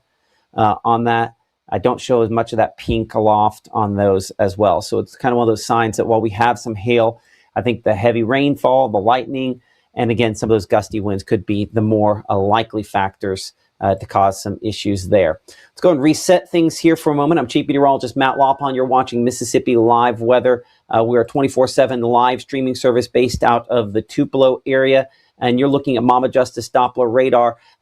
Ton of lightning. That's what all these storms are producing. Some hail from time to time. We'll check this one out there east of Shelby, between that and Grenada and southern Tallahatchie County in a moment. But we do have a severe thunderstorm warning involving locations such as New Albany and Ecru, just north of Thaxton. Still for eastern Lafayette, western Union, and northwestern Pontotoc County. Right kind of in the middle of that is where we have the kind of the strongest winds on this. We check our severe threats, the peak impacts. We're detecting some hail on this. We see kind of this sort of purple areas. That's where maybe some half-inch hail possible, but probably not all the way to necessarily severe hail. We'll loop this to show you that from time to time we've had it where it's been a little bit more impressive, but not a lot. We have not had these really get super high, and that's one way in which things have underperformed today, thankfully, and hopefully a trend that continues on some of these. So just some sporadic hail, some sporadic strong winds. We did briefly have a house fire there in Lafayette County, and talking to Bo Moore, who is the emergency manager there, by the time officials got to the scene, that was put out. So kind of best case scenario on how some of these things have evolved today. It does look like whatever the hail, still the kind of possible category, has now largely dropped out of this. I'll show you the instantaneous hail on this, which does not show much. If we show the kind of the loop of exactly where it was, kind of the moments where it had it, not really accumulating to large amounts there. So a good sign that hopefully that is probably not producing a significant hail threat as well. In our discussion, a storm chaser with North Mississippi Storm Chasers reporting wind gusts in the 50 to 60 mile per hour range near the 7-9 split in Oxford. Trees down from the chaser, reporting that. Again, that is a local chaser that hopefully has a good enough idea. So that'd be right here, again, south of the Oxford area where that report coming in the last few minutes. Give me a moment to check our discussion with the North Mississippi Storm Chasers on that. Give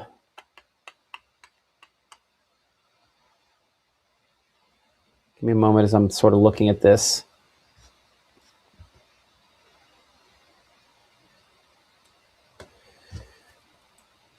So just again, some broad rotation on this thunderstorm, producing maybe a little bit of hail, and then of course the gusty winds as this line moves eastward. Speed on this whole line is about 40 miles per hour, the 45 miles per hour. So I'm going to track kind of the wider swath of this there. So we get, again, more locations on this to kind of give you a generalized idea. Again, severe thunderstorm warning continuing for these folks in Union and Pontotoc County in particular, in effect there until 4:45. We'll go ahead and change the size of the cities involved. So again, Thaxton, we're looking at 4:30 for you, which current time is 4:18. Might run just a little bit faster than that, just a hint faster potentially than that. Toccopola, we show about 4:33, Pontotoc at 4:49, Tupelo somewhere around 5 o'clock. Let me check that, because what happens is when my time keeps getting kicked further in the future, which is what's happened here, we might be tracking this a little too fast. Let's double check the speed on this a little more closely. Give me just a moment.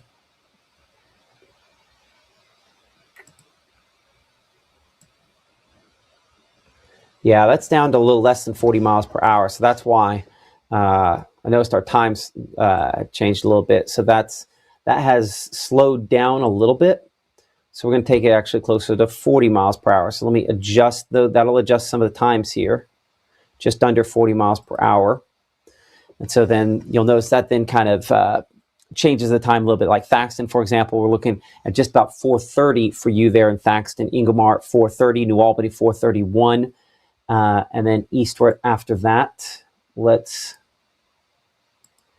again give you there Ecru at 4:36, Pontotoc 4:56, Guntown 5:01, Tupelo somewhere around 5:15 or so.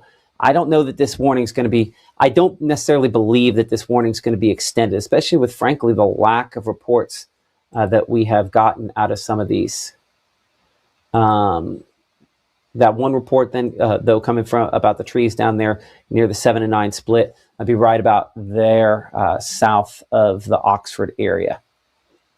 Let's pull up our chat with you guys, talking to us here on Facebook, letting us know what you are seeing. Again, heavy rainfall, main impact we're seeing out this. A lot of folks asking about their location. So, 40 mile per hour winds in a few spots. Luckily, the threshold for a severe thunderstorm warning is when it's going to be 58 mile per hour winds or greater. And that's when we start talking about weather call, when that is an impact for you. So if your location, like those spots there in Pontotoc, Union, Lafayette County, is placed under a severe thunderstorm warning, weather call will give you a phone call. Our phone system itself doesn't alert, where it actually has an alert with it to let you know from the Mississippi Live Weather app. But it's easy to miss alerts.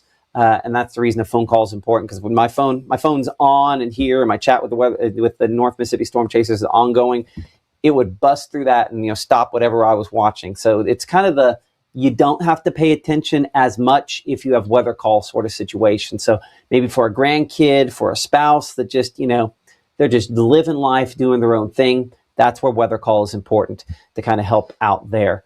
So just go ahead and if you're willing to sign up. That QR code you see below me, probably the way to do that here. So again, watching these thunderstorms, again, some gusty winds. From time to time, we've gotten some broad rotation on them, but mostly these storms, again, producing maybe some small hail and some gusty winds. So go back here to Mama Justice Doppler radar.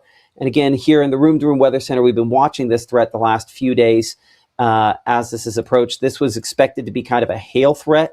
To this point, has not matured to produce that kind of weather yet. I'm going to look at the threats, the peak threats here on Mama Justice Doppler. And where you see kind of the purple there, that's where it thinks maybe some hail. Again, lots of ponding, lots of heavy rainfall with that there. And Gabe, I have seen what you were looking at a second ago. Let's go ahead and look at those power outage reports there in and around Lafayette County, because I know, again, quite a few of those have kind of popped in recently, right? Yeah, so the most recent update from the Northeast EPA is that we have 3,300 outages there in Lafayette County, as well as Union and Northwest Pontotoc County. You can see some of those large numbers. We're talking 703 from the Burt to Etta area, up there towards Bethlehem, 306. And as those latest scans come in west of New Albany, we're talking 523 and 1,100 outages from Northwest Pontotoc up there towards Southwest Union County. So these outages are starting to pile up, and that was actually attached to that severe thunderstorm warning that moved through just a few moments ago. And so that lines up pretty well. And this is, of course, that latest scan that we've been watching. So, Matt, unfortunately, these are still impactful. Although the reports aren't coming in, these reports are coming in, and that's a pretty large number. Well, I mean, that's always kind of a good way to find out what's happening when you see, you know, the power outages there. That tells you that there's something impactful happening, whether it's just, you know, this is ice storm zone here, where a tree that was weakened by the ice storm has now gotten knocked down by this. That I can't say for sure that's what it is, but sometimes that is what happens on these. So that's probably what we're dealing with. Kind of looks somewhat like a sort of a bow echo there with that as well. You know, in the Oxford area, we do have a lot of Mississippi Department of Transportation cameras. Our meteorologist, Maggie McCauley, has been kind of checking out those different cameras across North Mississippi today. And Maggie, certainly a very wet look there in the Oxford area right now, kind of looking behind that. But it does look like at least power's ongoing. Yeah, we're seeing it, right? You can see the NDOT traffic camera, so you know the power's ongoing. I was actually looking on my phone, Matt, just south of that warning in Lafayette County, some little bit of rotation with that cell, and some very heavy rainfall, maybe skewed by a little bit of hail in that. That's what my phone was real close to my face when Matt was looking at me. That's what I was doing. But overall, I kind of, Gabe was looking at that as well a second ago. It's kind of hard to not have your eyes on that there. It does sort of have kind of you can see sort of inflow sort of shape. This is one of those that, you know, maybe gets strong enough that the rotation increases. I'll put a storm track on it, and then I'll let you kind of look at a few MDOT cameras there for a moment. So let's get a storm track real quick at about 40, we'll say. Again, some broad rotation on this here. So in the short term, Yakima, Cornish, Dogtown, all within about the next 10 minutes or so. A little bit of broad rotation there into Takapola. That'd be crossing there into Pontotoc County by right about, where did I lose that in my list? Right about 4:42. So about the next 15, 20 minutes or so. So we'll look more at that here in a moment. Go ahead and let's take a look again at some of those cameras. Yeah, looking at NDOT traffic cameras in Oxford, because like we said earlier, people are getting more and more out on the roadways over your next hour. So this is a look at one of those NDOT traffic cameras at 6 at Jackson Avenue. You can see the rain just on the camera, so you can kind of barely see it anyway. You can see traffic moving smoothly within the city of Oxford. So not necessarily slowing anybody down just yet, but definitely some wet roadways, and that's been our main concern so far, outside of those heavy pockets that move through, dumping a lot of rain where they're at. I want to show you a few more within the city of Oxford. We'll get a little bit closer to the university here as well. I showed you this one earlier, but it just is a really good view when it comes to those wet roadways. Again, this is Lamar at University, so you can see there the rain coming down. Again, the wet roadway, you can see leading all the way up to the courthouse as well, and folks still out in the roadways. You can see their windshield wipers going as well. So very heavy rain falling pretty continuously, at least within and a little bit outside of the city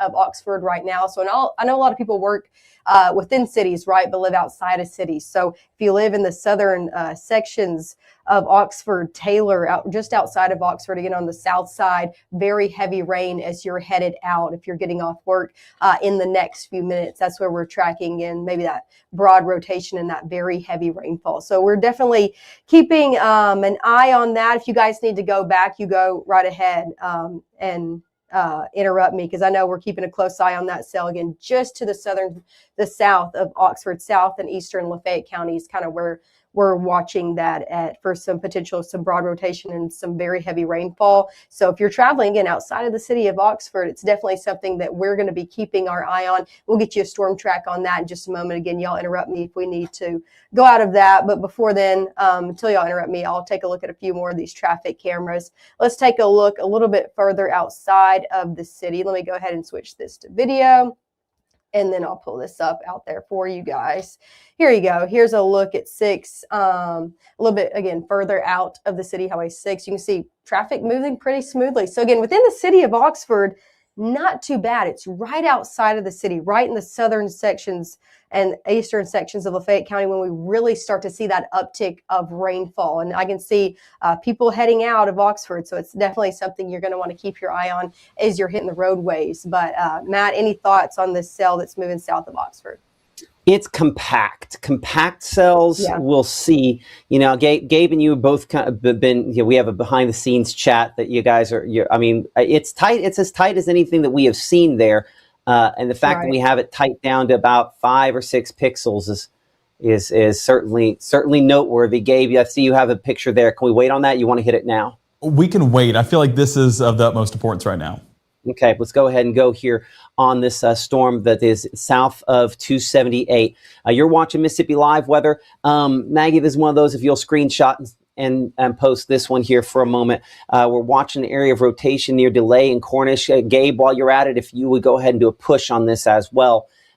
This area of rotation here, I'll circle for you. I'll use kind of the purple here to show you where we have some winds, kind of one direction there versus the other. Starting to pick up a little bit more in organization here on the southeast side of Oxford, southeastern Lafayette County. There's enough there that we need to probably take this fairly seriously. So if you're just a little bit ahead of this, might not be a terribly bad idea to consider going within steps of that safe place there. Again, that would be a small windowless room where we can wrap up in blankets and pillows. You can see the National Weather Service issuing a severe thunderstorm warning on this part of this thunderstorm just within the last couple of minutes as well. We'll get the storm track on that, about 37 miles per hour. So in the short term here, Cornish, we're looking at that for you at 431, Dogtown 438, Toccopola 433. This is an area of circulation increasing a bit more in intensity in just the last couple of minutes here. Again, why was this issued? A Doppler radar kind of indicating right now that there's a little bit of rotation on that in our discussion with the National Weather Service rotation possible on this, as you can see. So it's one we're going to have to watch pretty closely. I'm going to clear that off. And again, this is a severe thunderstorm warning right where that line is coming out. I know there's a lot of lines on here, so we're going to get rid of the lightning for a moment. I think we all agree there's a ton of that. But right where that line is coming out is the area that we are most concerned with. That this could possibly try to spin something up, moving toward Toccopola and Springville at about 35 miles per hour. So let's get it right there. We'll leave that up, and we're going to poke and prod this a couple of different ways. So again, I'd recommend getting within steps of my safe place. That would be a sturdy structure. We want to be in one of those, a small windowless room where we can wrap up in blankets and pillows, put on a helmet to protect ourselves. If this were to spin something up and produce a tornado, I want to protect ourselves as best we can and stay there until we can give you the all clear. We'll go ahead and reshare the stream again while we're at it as well. The hope folks there kind of pop on with Facebook on this to make sure they're kind of up to date. But this is eastern Lafayette County moving into Pontotoc County. A severe thunderstorm with rotation possible. We'll check the shear on this, which is the rotation. And you can see our shear product, which is similar to what we get when we show those rotation tracks. This is kind of the real-time version of that.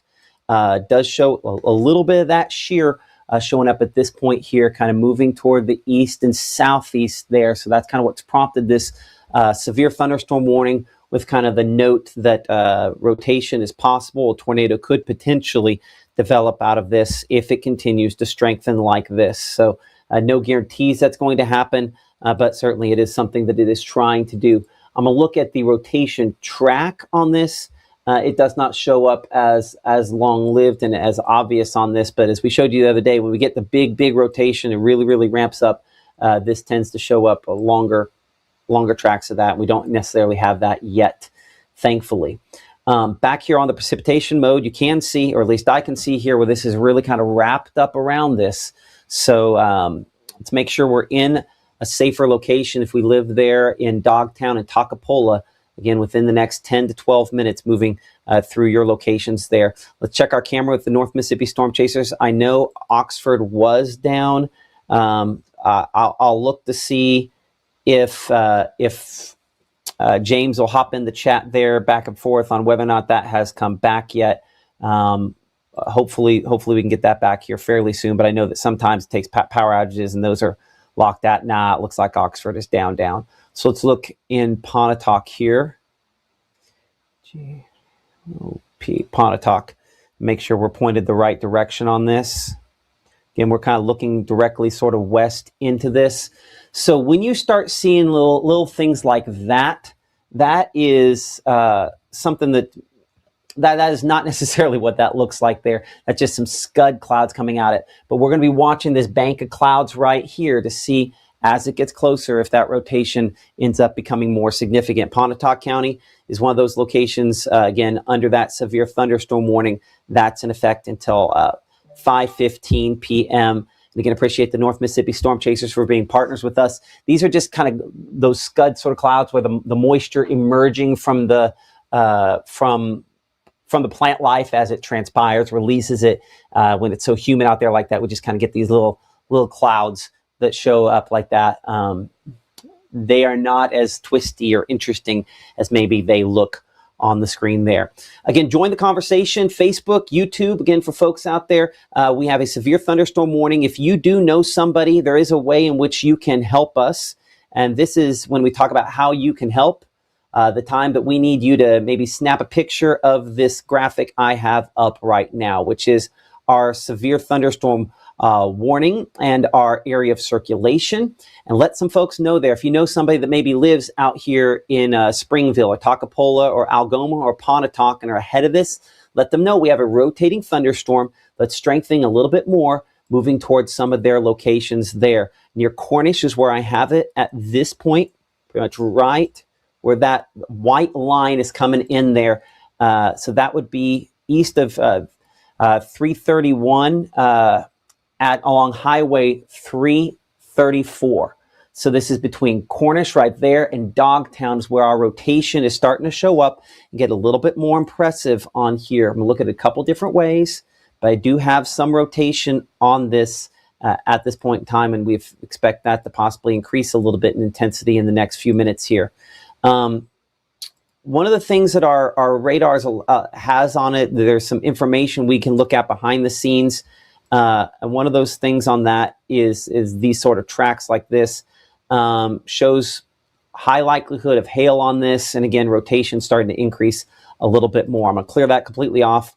So now we're looking here east of Cornish, between that and Dogtown and Toccopola. We have an area of increasing rotation on this that could be a tornado in the development phase. If you do know somebody that lives out here in this portion of eastern Lafayette County, again, getting Pontotoc on the screen there, you can see this is still a little ways away from you, but it's heading towards South Pontotoc School. Near the Cornish area, we have an area of rotation that could potentially be a tornado in the development phase. So we need to be thinking very carefully about our safe place.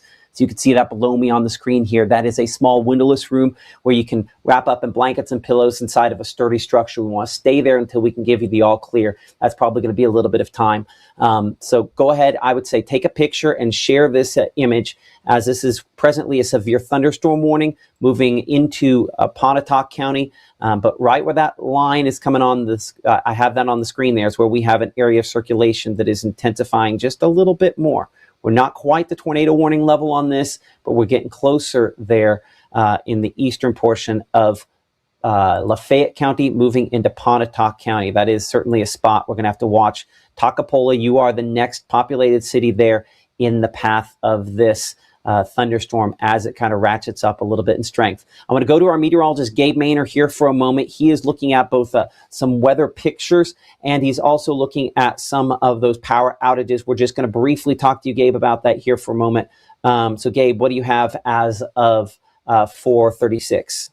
Well, Matt, shifting gears real quick, we're talking about flooding issues in the Baldwin area, looking to get video from a house flood out there as well. Again, that lowest floor, seeing a little bit of water happen there in the Baldwin area. But this is a look at some of those roadways there in the downtown Baldwin region as well. This was submitted by Rosalind Clark. And as you can see, crews are out working. They did clear the gutters earlier today to accommodate for some of this heavy rainfall. Unfortunately, with the sheer magnitude of the rainfall that we did see, did start to build up, and it is causing a little bit of difficulties. As you can see, getting, I would say that's about 3 or 4 inches right there, but talking about completely to your waist, yeah, that's some pretty deep water. And of course, they're dealing with that all the way across that roadway. And I don't have confirmation as to what road that is, but it does look to be outside the main downtown area on one of those back roads. But nonetheless, flooding is happening. And that's where we say, turn around, don't drown, because while that water doesn't look that deep where that car is, then you look at the person and they're waist deep, Matt, that can be a whole other hazard with this setup. Absolutely can be. Our meteorologist Gabe Maynard there. Appreciate that. So we are continuing to track a storm rotating, possibly trying to produce a tornado here just east of the Oxford area, west of Pontotoc. You can see kind of where I have the arrow drawn on there.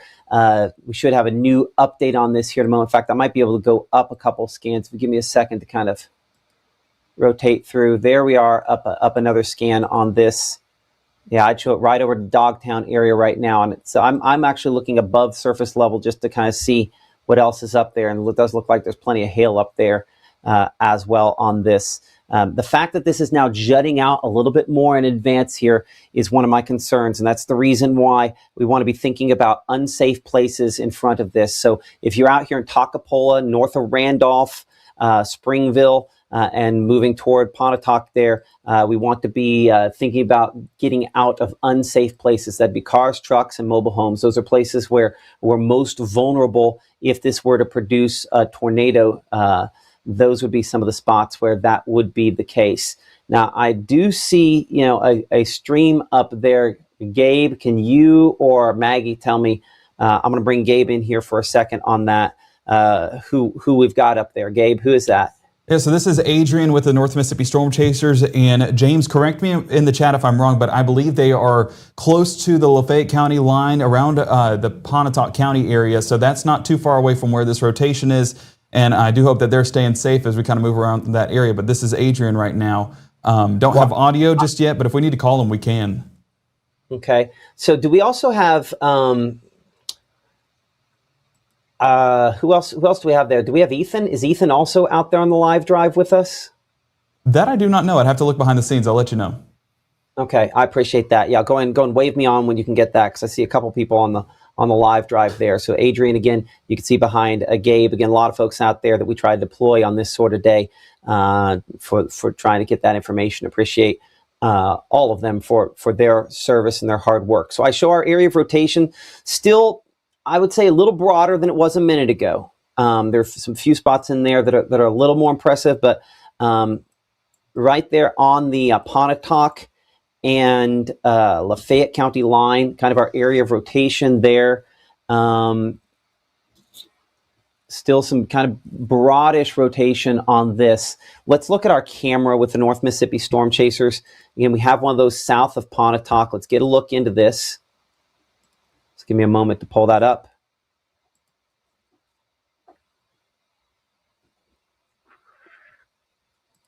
Again, Pontotoc under this severe thunderstorm warning until 5:15. Just kind of looking back. Again, when you start to see this sort of stuff, this is what we call scud clouds.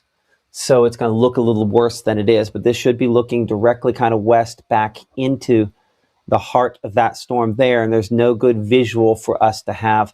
I don't think I can work on the contrast any. I think this is about as good as we're going to get on that. And if I just sort of zoom this in, the spot I'd be looking is right there kind of in the middle, but still pretty murky. So we're too far away to have a good look at that.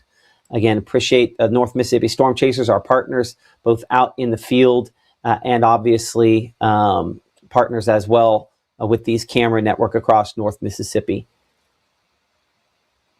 Looking here, Adrian and some other folks with North Mississippi Storm Chasers in the field close by on that there.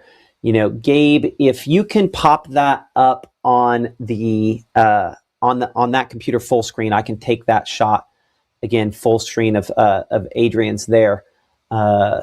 You've heard from Adrian a number of times with us here when we have done this. And so give me a moment to pull that. I'm going to pull it up with you full screen, Gabe. I'm going to toss to you for a second with that. It looks like the Yeah, so this is, I believe, near Thaxton is what they're saying. So unfortunately, it might be a little spotty with coverage, but nonetheless, this is still the area close by to the rotation. I believe they're moving right along Highway 6. And so that's kind of the area we're watching where that potential rotation moves through, or the broad rotation that we're seeing right now. But hopeful that that doesn't become anything more than that as of this point, but it definitely shows some maturation moving into the 3:30 to 4 o'clock hour, kind of this time frame that we're watching. So stream just updated, and again, this is Adrian and I think Timothy with him, and they That's are not tracking Highway the 6. storm. That's a different road. Those are really, really narrow shoulders for Highway That 6. is true. They They might said be Thaxton. Go ahead. Okay, so they're in Thaxton. They might be trying to head south to get out in front of this here. That might be where they're at. Stay safe out there, because that's close. That is absolutely. Did you find out, is that Ethan as well that I was looking at on the live drive over I there? just texted him. It's a different shot, and we have limited people that have ability to call. So I probably Okay, well, Ethan. hold on. I'll pull Ethan up here for a moment. Check out where he is. We might not spend a whole lot of time on that. Our Ethan Foster there on the live drive with us. Ethan, where are you at as of 4:43? Yeah, hey guys. As of right now, we're traveling north on Highway 45, just about to cross the River Bridge in Aberdeen I gotta here. wrap you So, up. Hey Ethan, I gotta wrap you Go up. ahead. It went tornado warning on the other one. Yep. So we'll talk here in a minute. And that's my weather call, by the way, going off for folks at home. I'm gonna let Digital Matt Lawpon take it. Hello. National Weather Service radar indicates a tornado could impact your location at any moment. Monitor the weather and prepare to act by seeking the best available shelter in a storm shelter or sturdy building. Place as many walls between you and the outside as possible, avoiding.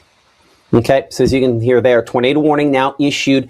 Does include Pontotoc and parts of Lee County, western Lee County, for this storm that we've been tracking for the last 20 minutes, 30 minutes here or so. So Takapola, we need you in your tornado safe place, as well as Springville, Pontotoc, and western Lee County. Let's get a storm track on this as we talk about why this has been issued. First and foremost, we have a tornado warning now in effect that does include many locations, really kind of the heart of the Mississippi Live viewing area here. A storm that's moving about 35 miles per hour toward the east. So I've also kind of changed this while we were talking to Gabe a minute ago to include storm shelters. This is something, again, you'll see only here on Mississippi Live, where we have storm shelters that are listed. So if we do know you're one of those folks that may be in some of these storm shelters in around Pontotoc, where you see the triangles next to those are where those storm shelters are there. And those are some times, if you're in those storm shelters, to give you an idea when it'll arrive there. But Springville at 4:57, we're talking about tornado warning for you on a developing tornado that we've been watching for about the last 15 to 20 minutes here as well. So make sure that you are in your tornado safe place. That's the middle of a sturdy structure, the lowest floor, a small windowless room where you can wrap up in blankets and pillows, put on a helmet to protect yourself from debris, and stay there until we can give you the all clear. This is a tornado warning issued that does include primarily Pontotoc at this instant, that we are looking at Takapola, Springville, all in the immediate path of this North Junction as well. So Chihuahua, Woodland, Zion there, Black Zion, all in the path of this tornado warning and this rotating thunderstorm. As we go back to the wind mode on Mama Justice Doppler radar, this is just south of 278. You know, whether this is a tornado or not, I'll kind of trace 278 here for a second, right about there. Right, that's 278. This is going to be going right next to 278. So we want to make sure that we're probably not traveling along that. That could be in its own right something that we want to avoid. But looking at the various ways in which we can look at the rotation, certainly continuing to increase on this. We're going to look at the shear, which kind of shows that rotation on it, and does continue to show that near Takapola, moving towards Springville, moving toward Pontotoc proper. So this is a tornado warning that's been issued for eastern Lafayette County, all of Pontotoc County, or at least most of Pontotoc County, and the far western portion of Lee County. So make sure to find your tornado safe place. And we want to avoid unsafe places. Cars, trucks, mobile homes, all qualifying as unsafe places in a tornado warning with this. I'm going to go to our meteorologist, Gabe Maynard, kind of for some perspective. here for a moment. Again, Gabe, I think your shot is in and out.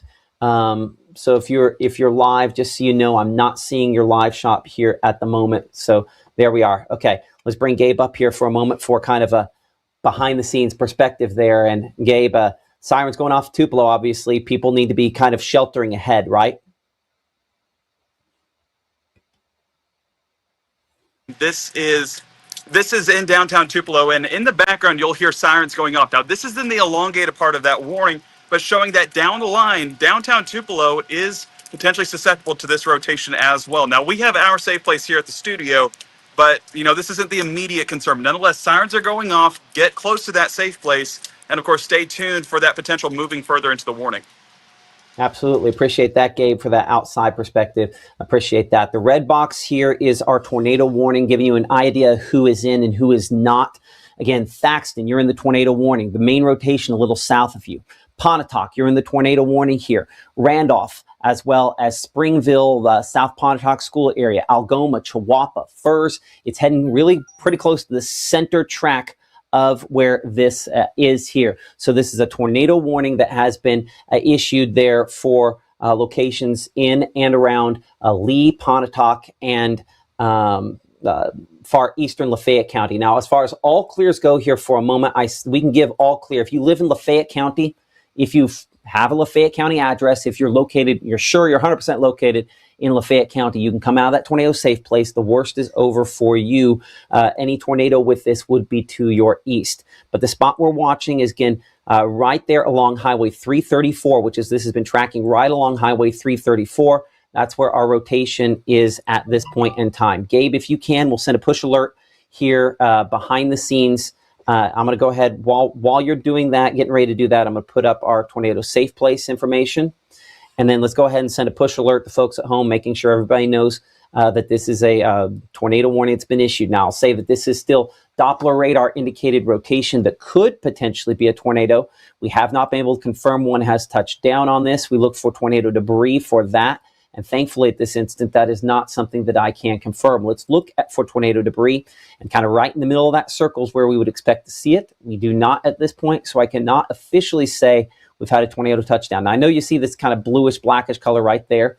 Let's go ahead and put some minds at ease for a moment there. I do not have my main rotation there. We look for kind of the main rotation areas where we need to see that. So I do not see any sort of indications here that we have had a tornado touchdown. I do not think we have at this point here. I think this is still just Doppler radar indicated rotation, but certainly something that we're watching very, very closely. This, like we talked about multiple times over the last 24 hours, this is going to be more effective probably at producing large hail than anything else. But there's kind of our area where we have the wind going out versus the wind going in, and it's moving directly toward the Springville area. So folks, they're South Pontotoc, and again, the south side of Pontotoc, most impacted by this. Our camera on the south side of Pontotoc with the North Mississippi Storm Chasers, we've been watching this closely. We're kind of a fairly wide shot. This is going to update here in just a second as we get that stream rolling in. Looking toward that dark gray that you see right there. And I have better contrast on this side monitor here as well. So looking at the angle, I want to make sure I know for sure the angle we've got. We're looking right into the part of this we'd be most concerned with. Again, a decent amount of lightning with this. This is going to be an important view. Gabe, here's what I would recommend behind the scenes as well. Actually, Maggie, can you pull up our Pontotoc camera on the website, make it full screen, and I'm going to watch you with it. I might toss to you with it. I will look for hand signals when we need to come to you on that. I need to stay on radar, but I think one of us has to keep eyes on this there as it gets closer, because whatever it is will become more visible. Again, tornado warning in effect there for Pontotoc County, and appreciate the North Mississippi Storm Chasers for being our partner, right? We saw that lightning strike. This is the spot we're going to be watching. We're just far enough away. The cloud base is just low enough, but we don't have a good visual on it at this point, but that could be coming. I'm going to move where it says tornado warning. I'm going to move that up to the top of the screen just to make sure we don't miss something there. In fact, I'll move it right there. Okay, so to clear that back off, reset things here for a moment. Current time is now 4:51. I'm Chief Meteorologist Matt Lawpon alongside our meteorologist Gabe Maynard. You're watching Mississippi Live Weather. Our meteorologist Maggie McCauley is monitoring our camera there in the Pontotoc area, south side of Pontotoc, pretty much right about there, as we are watching an area of rotation that could potentially develop into a tornado very soon. Toccopola, you're past the worst of this, but give me another 5 minutes, and then we can give you an all clear. Thaxton, this is still hail. Possum Trot, this is hail. Right along 278, Highway 6, this is primarily hail. Up north, of course, we also know that Highway 6 runs right there back into the Pontotoc area. Pontotoc, I'd want you in your tornado safe place, but South Pontotoc School area, Randolph, more likely to have some impact from this potential tornado if it is able to form. Where I have this, the white line coming out of this, that is where our tornado, if it were to be occurring, would be most likely. Let's give you some estimated times of arrival based on, again, about 40 miles per hour, which might be just a hint fast, might be closer to 35, but I'd rather go too fast than too slow. With that in mind, we're looking at no more than about 2.5 miles and 3 minutes to Springville. If it were to make it to Pontotoc, we're about 12 minutes away, but I'd say it's probably heading more toward Algoma than Pontotoc. We're only about 8 miles and 12 minutes away from you there in Algoma. So we need to be within that tornado safe place. And again, that tornado safe place is a small windowless room where you can wrap up in blankets and pillows, put on a helmet to protect yourself from debris, and stay there until we can give you the all clear. This is heading in the direction toward Chihuahua, Woodland, at least the Woodland there in Pontotoc County. And I would say more toward Brewer and Verona than Tupelo proper, but it's still a little early, and I'd rather not eliminate too many folks from that potential at this point here. Going to the wind mode on Mama Justice Doppler radar, I would say our wind is a little more broad than it was earlier. Let's track this right here. Again, Pontotoc, I still need you, Pontotoc, in your tornado safe place. I don't want to oversell positivity on this for you. We need to still be in that tornado safe place. And if you're just now joining us, again, there's some icons on here we need to talk about. Where you see the triangles, those are tornado shelters. So Pontotoc would be kind of midtown Pontotoc, and in downtown Pontotoc, there's a tornado shelter there that is on our list here. We don't have every single one. We're working to compile that list, but something you'll see only here at Mississippi Live, specifically showing you the times for tornado shelters, public tornado shelters around North Mississippi. So this is moving there pretty much right over top of the Springville area.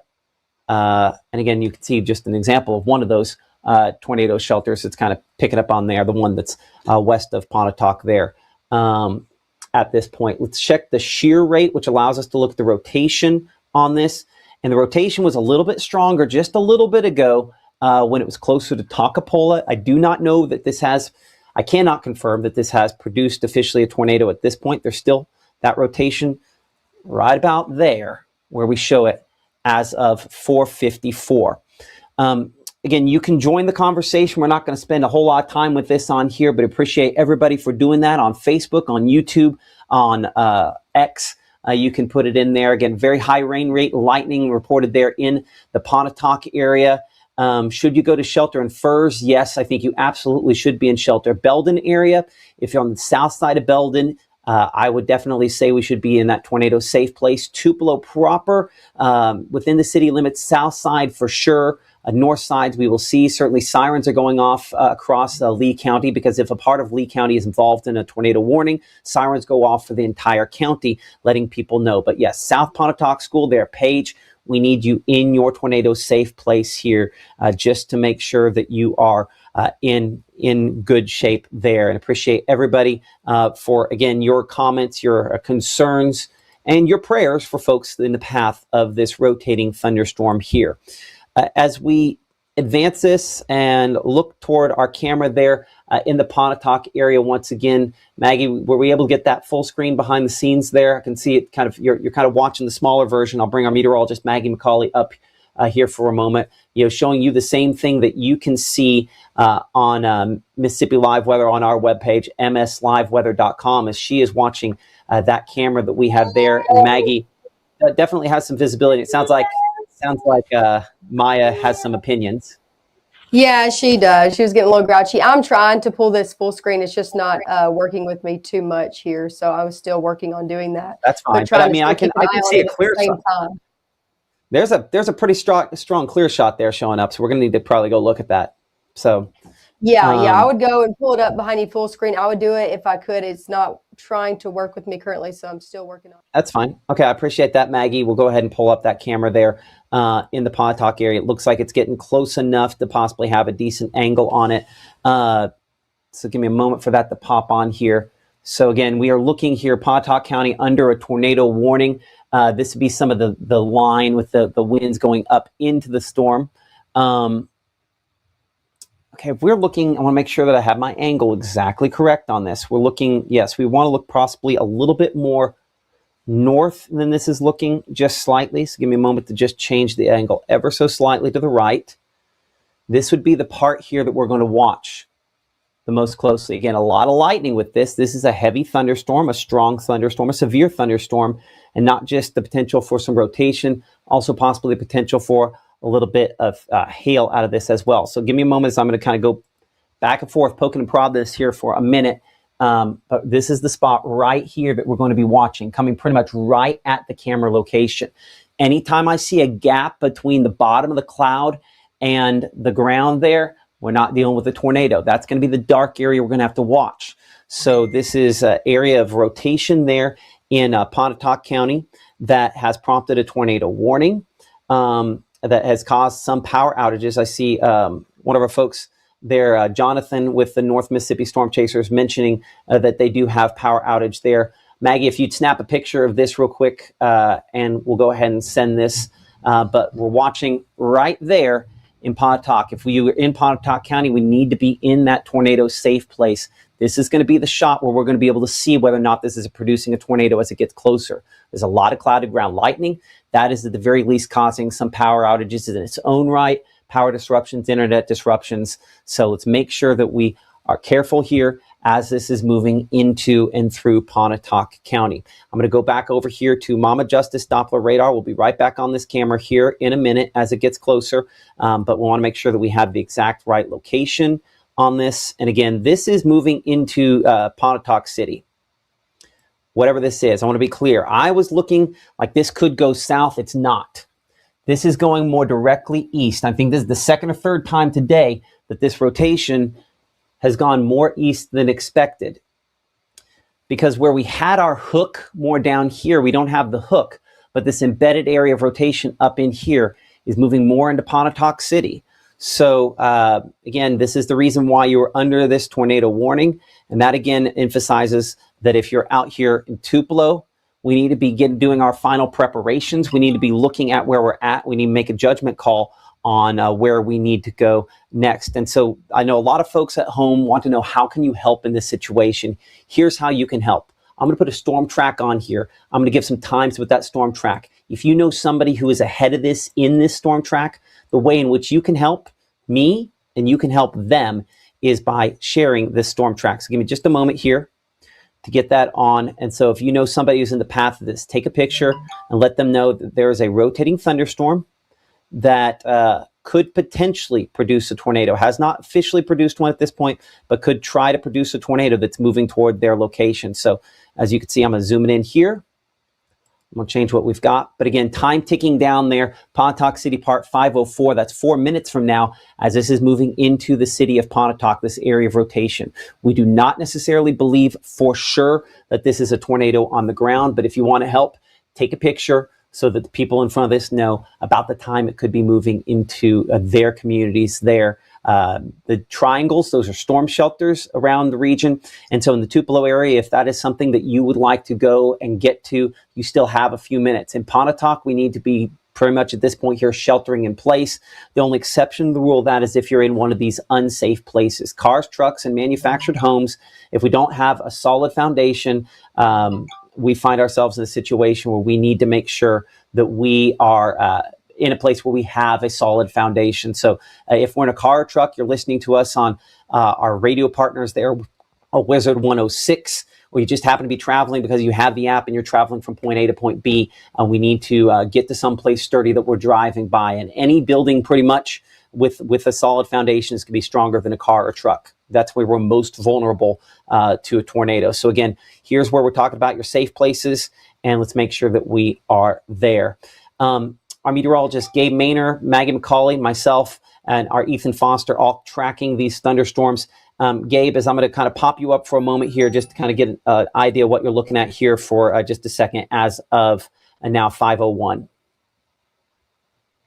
Gabe, your microphone is off.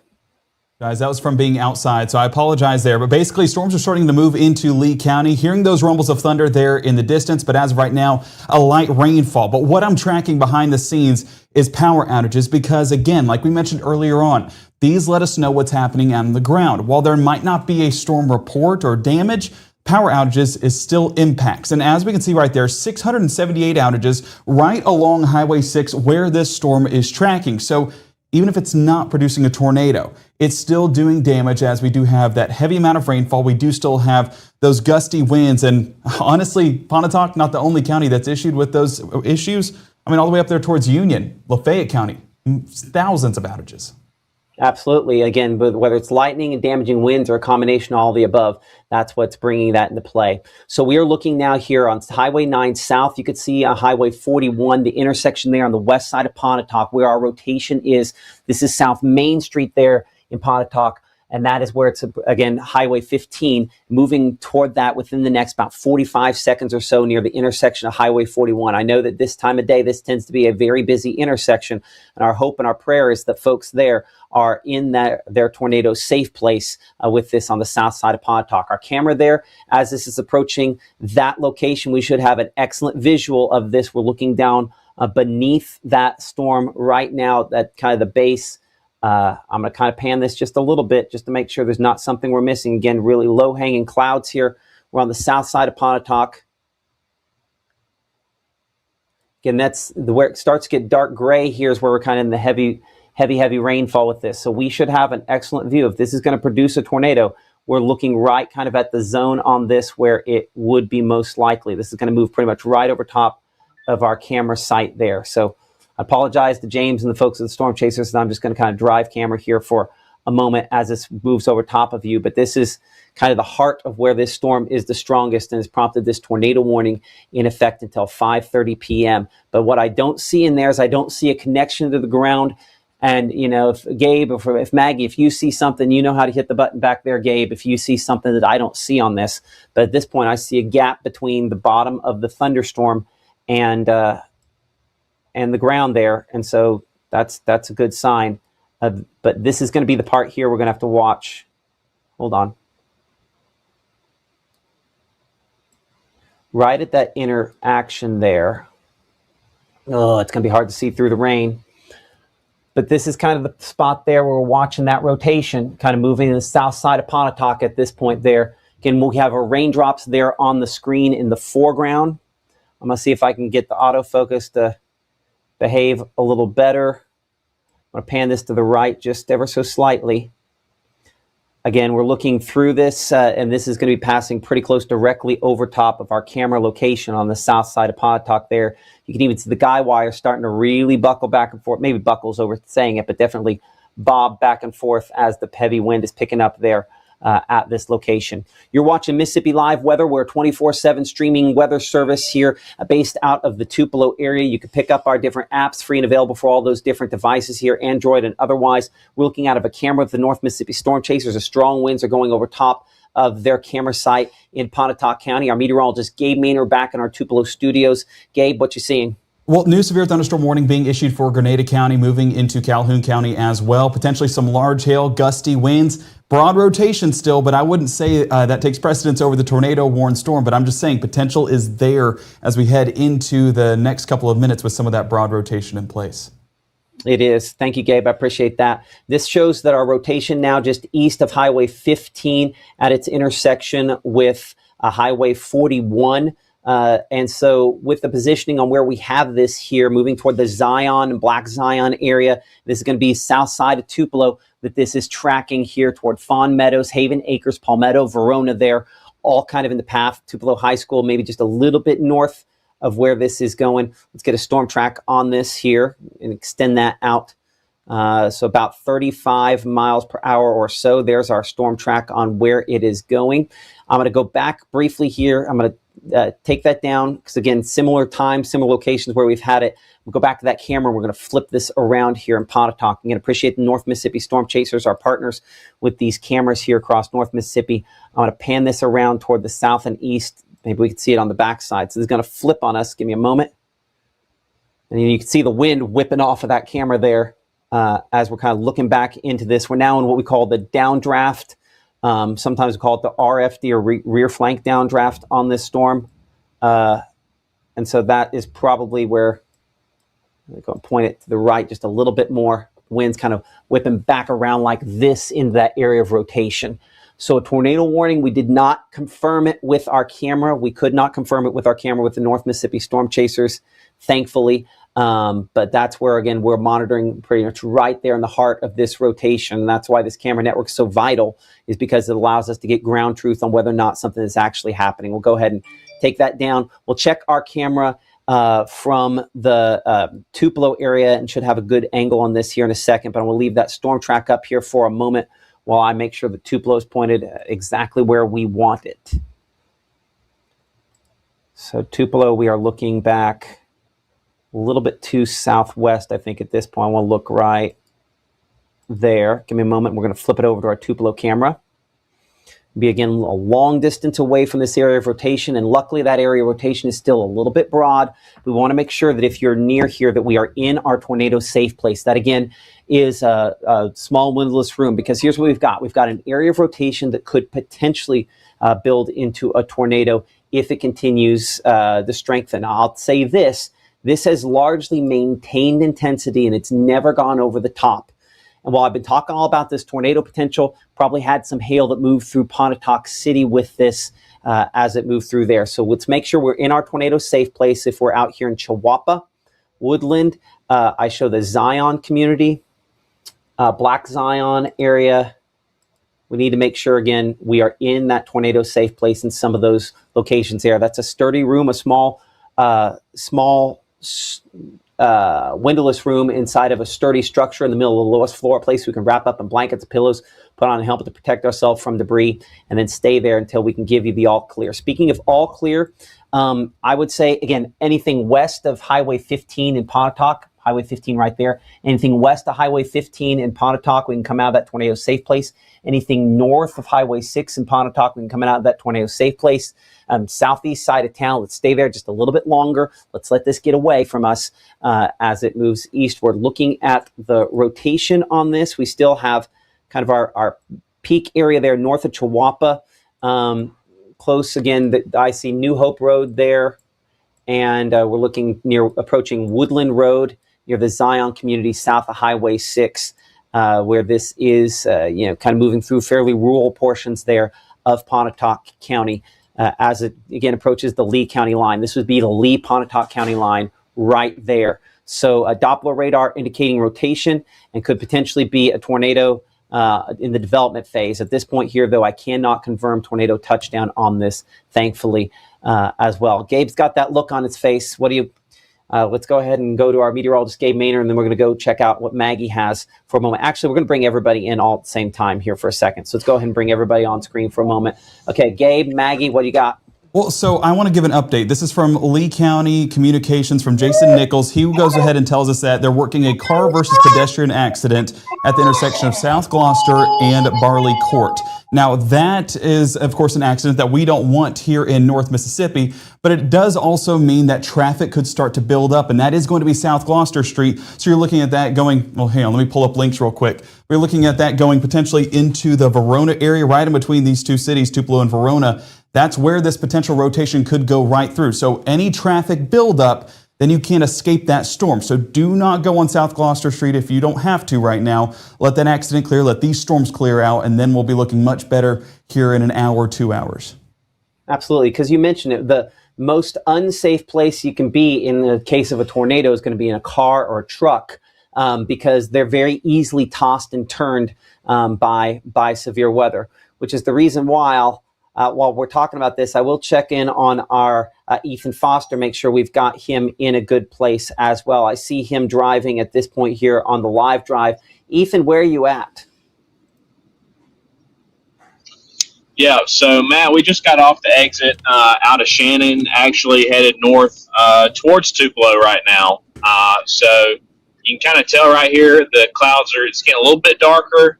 The rain is picking up just a little bit, and you can see kind of the visibility, I think, is starting to go down just a hair as well. And you heard Gabe talking about traffic. There's a pretty significant amount of people still on the roads right now. So, you know, like Gabe was saying, just one of those things you have to be mindful about, especially since we have a chance to kind of get ahead of this tonight. Just make sure you're staying safe and not being out if you don't have to be. Okay, that's our Ethan Foster. Hey, you stay safe as well. Be careful. We'll talk to you in a little bit, all right? Absolutely. We're listening in. Okay, appreciate that. And we appreciate everybody who's listening in here. I'm Chief Meteorologist Matt Lawpon. You're watching Mississippi Live Weather. We're a 24/7 streaming weather service based out of the Tupelo, Mississippi area, tracking a tornado warning that remains in effect until 5:30 for Pontotoc and Lee counties. Let me say this. We have had no official reports of tornado touchdowns on this. We're hopeful that we don't see that going forward, but it's not an impossibility. I need to disengage from this for a moment here as we come back over to Grenada County. There's a storm we've been kind of watching here. You heard Gabe and Maggie both talking about this behind the scenes a little bit ago. There is at least some broad rotation on it based on the various camera locations here. We're looking around. I still show some decent rotation on this here, but we're looking also a long ways away there in Grenada County with this. So let's get a moving on this. Let's get a storm track on this as it moves toward the east-southeast. I think this has probably more hail potential, but it's also taken a little bit more of a southerly direction on this as it moves kind of more toward the southeast there, toward Gore Springs and Catarata. So let's get a storm track on that. We need to do an update on the storm up closer to Tupelo. I think that they're going to go ahead and replace the tornado warning with the severe thunderstorm warning. We'll have that here in a moment. Kincaid, though, 525 there. We're looking Gore Springs 528. Misterton at around 533. Catarata 546. Embry at 556. Bellefontaine at 602. Walthall at 606. And moving toward Monte Vista at 607. Fame Community at 612. Hey, This Matt. is Doppler radar indicated rotation, but this is also, I think, more than anything else, probably some large hail potential with that as it moves through some of those locations. Let's widen things out. Let's come back up here to the Tupelo area. Again, Hey, Matt, the tornado warning real in quick effect. before we go to Tupelo, I do want to note that there's some broad rotation in Hamilton, Alabama as well, moving through Franklin County. So we're tracking another broad area over there towards Franklin County. I guess that would be closer to Phil Campbell and Russellville, but nonetheless, severe thunderstorm warning issued, potential rotation too. Well, and we will check on that here in a second. I'm going to hit this one real quick, and then we're going to go up over there that. So let's come back up here to Pontotoc and Lee counties where we've had this sustained tornado warning rotation. The rotation looks like it continues to weaken, which has been the trend we've kind of talked about close to the Zion, Black Zion area in Chihuahua. Let's go back to the precipitation mode on that. Yeah, it's embedded in there. It is nowhere near as organized as a little bit ago. It's just kind of a big mass of precipitation. So yeah, I think, again, I agree with what the Weather Service is doing on that. Let's get a track ahead. But I think they're going to go and replace the tornado warning with a severe thunderstorm warning. The angle on this, in that direction, about 35 miles per hour. So Palmetto about 527 there. And looking toward Old Union 531, Shannon 535. And then the Shiloh area of Lee County at 545 there, Evergreen 553, 6 o'clock for Flynn. Let's bring in our meteorologist, Maggie McCauley. She's got the heavy rainfall I see showing up on some of the cameras there as well. And by the way, there's that new severe thunderstorm warning. Before I go in a second, I'll let that populate in here. It should pop on for our location in just a moment. Well, I'm not going to wait on it there. It'll pop on here in just a second. So let's bring in Maggie here for a moment. And again, Maggie, a lot of heavy rain with this. You can, if you need to hold Maya, you hold Maya. Okay, so she's running off of being in a good and bad mood, which, hey, all of us are, right? But here's a look at that NDOT traffic camera. I want to show you. You can see there, though, Main Street West at MS 145. I mean, most people know where this is in Tupelo, but very, very heavy rain. I've been watching this. I actually stepped out. I'll move my seat right there for you. But I stepped out and stepped back in because I had to do a few things with Maya, but still tracking even heavier rain. You can still see it really coming off that light there as well. So not fun to drive in by any means. You shouldn't be driving anyway, because we are seeing again that tornado warning cell, even if it does drop down to severe thunderstorm warning, still just not great conditions to drive in, right? You can see those folks, and you can even see that ponding on that roadways. Those cars are passing by, all of that water that's just being shifted off the roadway onto those side roads and then those parking lots. So a lot of ponding going on roadways, with more rain falling, heavy rain within the city of Tupelo. So, and we know folks are getting off work. We've been saying that. Just overall, be careful out there if you have to hit the roadways. If not, I'd give it a few minutes, right, Matt? Let this roll in, let that cell roll in, pass through, and then you can hit the roadways and be careful out there. But overall, just not a great look on this MDOT traffic camera over there in Tupelo. You're absolutely right. That's our meteorologist, Maggie McCauley, there, watching again the heavy rainfall there from across town. And then we're also seeing again that thunderstorm kind of in the heavy rainfall in the Tupelo area on the south side on our Mitchell, Cunningham, and Bowling camera there as well, bouncing around kind of back and forth a little bit. These storms have kind of really expanded in the last few minutes, as we show here in the Smithville area as well. Some storms kind of right there on the horizon at the edge. Monroe County, but not the Smithville area exactly under this severe thunderstorm warning. As you can see, Lee, Itawamba, and Monroe counties under the severe thunderstorm warning until 6 p.m. there, as that storm continues to move there closer. Though we just really saw an uptick in the rainfall in and around the Amory area as well, so our visibility has dropped there in Amory. The temperature down to 70 degrees at this point here, and then down in Aberdeen kind of ahead of this as well. The dew point fairly high. I mean, up there close to 70s. We have plenty of moisture. One of the things that has helped us today is I don't know that we've had as much cold air aloft, and maybe that's something that has made things work a little bit more in our favor.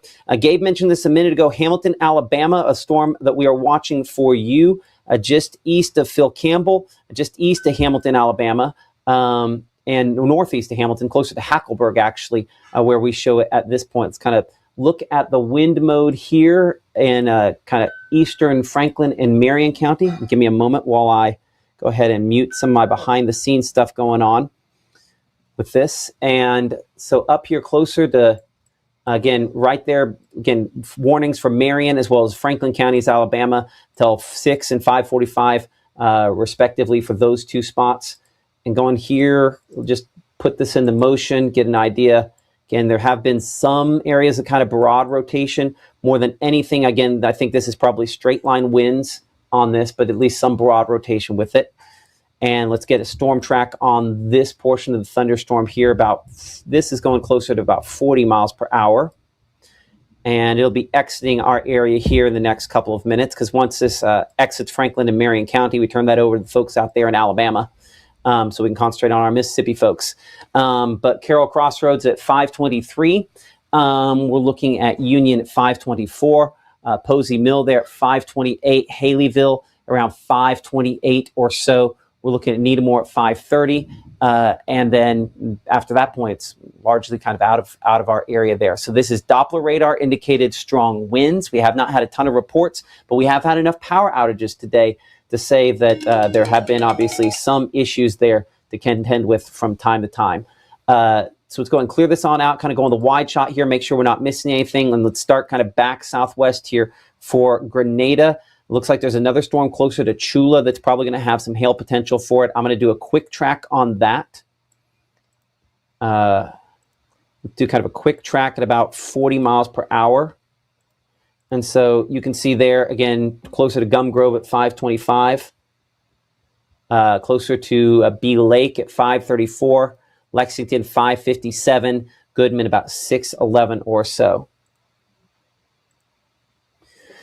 So let's clear that off. Let's come up to our severe thunderstorm warning in Grenada County, which is showing a little bit more rotation on it here. We do have a camera that we don't typically show here that I'm going to access real quick here. And give me a moment to check one thing behind the scenes. So this camera is going to be on the B100 tower in the Grenada area. Well, let's see if it's going to pop up here. Give me a moment. So it's going to take me a second to try to, I'll pull up kind of all the cameras at once. So again, looking toward that rotating thunderstorm there, I think this one in the lower right-hand corner of your screen is the one obviously we're going to concentrate the most on there, looking southeast and into that interesting part of that thunderstorm in the Grenada area. Again, appreciate B100 and our partners at the North Mississippi Storm Chasers for this camera. One we typically don't show that often here, and we might pan that just a little bit to the right if we can. I don't know if that camera pans a little bit. There we go. So that's the part of the thunderstorm to watch closely that you're looking at right there as that storm kind of moves away. One of the problems with Grenada is that we are in a zone here where we're just between radar sites. Now, we don't show as much rotation on that on this latest scan. Let's check the wind mode here. It's what we did previously, but we're also looking pretty high up in the thunderstorm.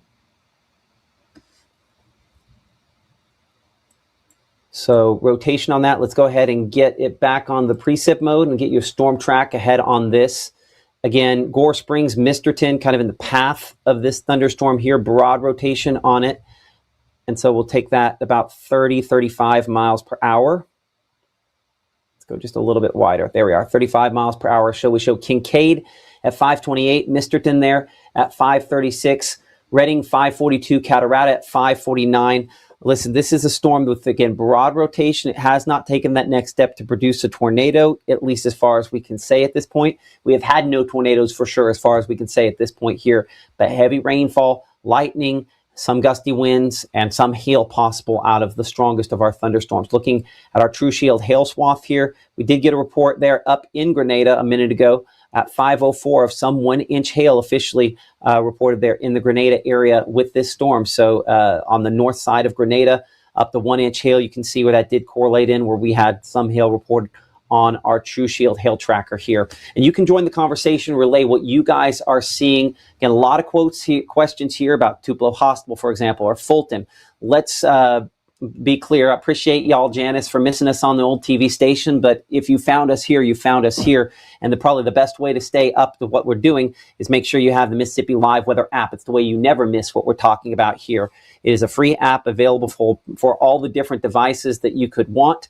So if you scan that QR code, I'll put it back up here in a minute. That's a way in which you can get that information. I'm going to go back to that camera there in Grenada again, as we show kind of that storm moving away. I'm looking at the one in the lower right-hand corner of the screen. That one there, that's I see a pretty good gap again between the bottom of the cloud and the sky. That light line that you see there, if we were to see a tornado, you would see some disruption there. We don't, so things are about as good as you can get at this moment looking out these cameras and looking at these different shots. I'm going to bring a 3-shot, bring everybody back up here for a moment, kind of get an idea on what everyone is kind of looking at and contending with at this time, just to make sure I'm not missing anything. Gabe, Maggie, anything out there that I should be paying attention to that people are sending in as reports that's coming from the Weather Service? Something that's been not necessarily talked about as much as the other things has been the flooding. And I have a few viewer submitted photos through the Mississippi Live Weather app that we can showcase. This one actually in the New Albany area. If you want to take a full screen here for a second, and Maggie, I will toss to you, I promise. But this is a look over there towards New Albany. Let me bring it back center screen a little bit more. And you can see kind of the flooding over there by Rolling Hills Drive, not too far away from the hospital in the New Albany area. But you can see, some of these low-lying houses, unfortunately, that water does pool into those houses. And that's why, growing up, I lived on a hill. And so I never really appreciated that aspect until situations like this, because unfortunately that water does pour in. Now, this was also seen in the Baldwin area. I'm getting confirmation on what road that is, but nonetheless, you can see it looks like a pond in the front yard. That's how much rainfall has come down in a very short period of time. And they actually do have a flash flood warning up there to accommodate for these wet conditions. But we also have some flooding being reported in Lafayette County around the Oxford area, and that's where we did have a flood advisory. I don't know if it necessarily went full-blown warning, But nonetheless, flooding, another thing that we need to worry about whenever we're talking about all of the impacts that these storms do provide. I will say the damage that we could potentially see still comes from that cell moving through Lee County that we've been tracking all throughout, I guess, since Lafayette County. And we also have some of that hail being reported in Grenada, working to get some pictures on that, hoping that some of those reports start coming in. But as of right now, haven't gotten any confirmation of those pictures. But of course, we're going to continue to assess that behind the scenes, Matt. But nonetheless, that's flooding. Flooding has been the theme over here in the Room to Room Weather Center. It absolutely has. And our meteorologist, Maggie McCauley, has been watching our various Mississippi Department of Transportation cameras around the region. Maggie? Yeah, this is over in the Golden Triangle region at West Point. I've been working to put those latest storm tracks on our social media pages as well. So if you do know anybody that's within those storm tracks that Matt has been tracking out and showing you, you can go to our pages, our Facebook pages, if you just search Matt Lawpon, Mississippi Live Weather, and we are posting those storm tracks that you can send out to